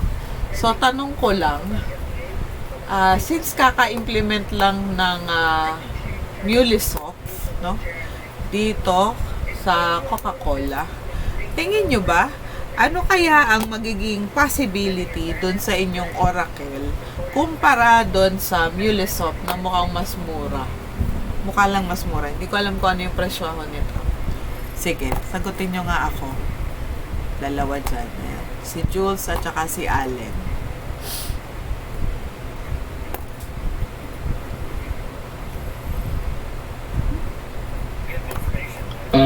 Ma'am, sa tingin ko po, kung if ever na mas mura talaga yung MuleSoft, mas kukunin siya ng Coca-Cola. And yung Oracle po, mas lalong magiging imposible kunin kasi mas mataas po yung cost. So, hindi nyo na sila ipupush, ganon. Opo, ma'am. Okay. Alright. Well, minsan sa practicalities, yan naman talaga yung nangyayari sa industry. Ano? Depende na lang kung talagang super galing yung salesperson, nagkaroon siya ng magandang arrangement. Ang Coca-Cola, ang may-ari niyan ay dito sa Pilipinas ay San Miguel, no? So, I think sila yung nagmamanage niyan, ano? So, although si San Miguel, no, yung mga ganitong enterprise agreement, hindi siya ang gumagastos, no. Ano lang siya, implementing ano lang siya. So ang bayad pa rin yan ay lalo na pag enterprise, so sa buong mundo yan, magana lang siya, no. I-adapt niya lang yung sistema, pero not necessarily nagagastos siya, no. So, ika-cascade lang ng global yung resolution, no? Down to the local implementation tulad dito sa Pilipinas, no? So, ayan, no? Yan yung ating Okay. Good job. Good job everyone. Ayan, natapos natin. Salamat for extending. Mag-alas 11 na. Ang dami kasi natin, ano? Ayan, maraming salamat. So, natapos na tayo. Okay? And thank you, no? Thank you for fulfilling the requirements, no? So, eto na, no? Congratulations, no? At naayos natin yung ating mga requirement, no? Salamat ng marami. And congratulations to everyone. Ayan. Naka-record tayo kaya isama na natin yung congratulations sa lahat, no? Ayan. Okay. Yun lamang. And of course, dahil tayo tapos na, ang aking i-wish na lang ay Merry Christmas and a Happy New Year dahil magsasarado na yung taon. Makikita-kita tayo next year na, no? Okay. Thank you so much. And here we go. Tapos na tayo. Okay. Pwede na tayong batsi-batsi. Ayan. Sige. Salamat. Okay. Ma'am, may tanong po ako, ma'am. Yes. Ma'am, mag-detail up pa po ba ng attendance? Hindi na. Marami na pong umalis eh. Hindi na. Thank you po, ma'am. Okay. Alright. Thank you po, ma'am. Merry Christmas po. Merry Christmas. Merry Christmas po. Happy New Year. Thank you po. Okay. Bye-bye. Yes. Click the button. Leave. And sige, alis ka na, Jules. Ayan, tapos na. Man, long day for you. God, nag-alas 11. Leave. And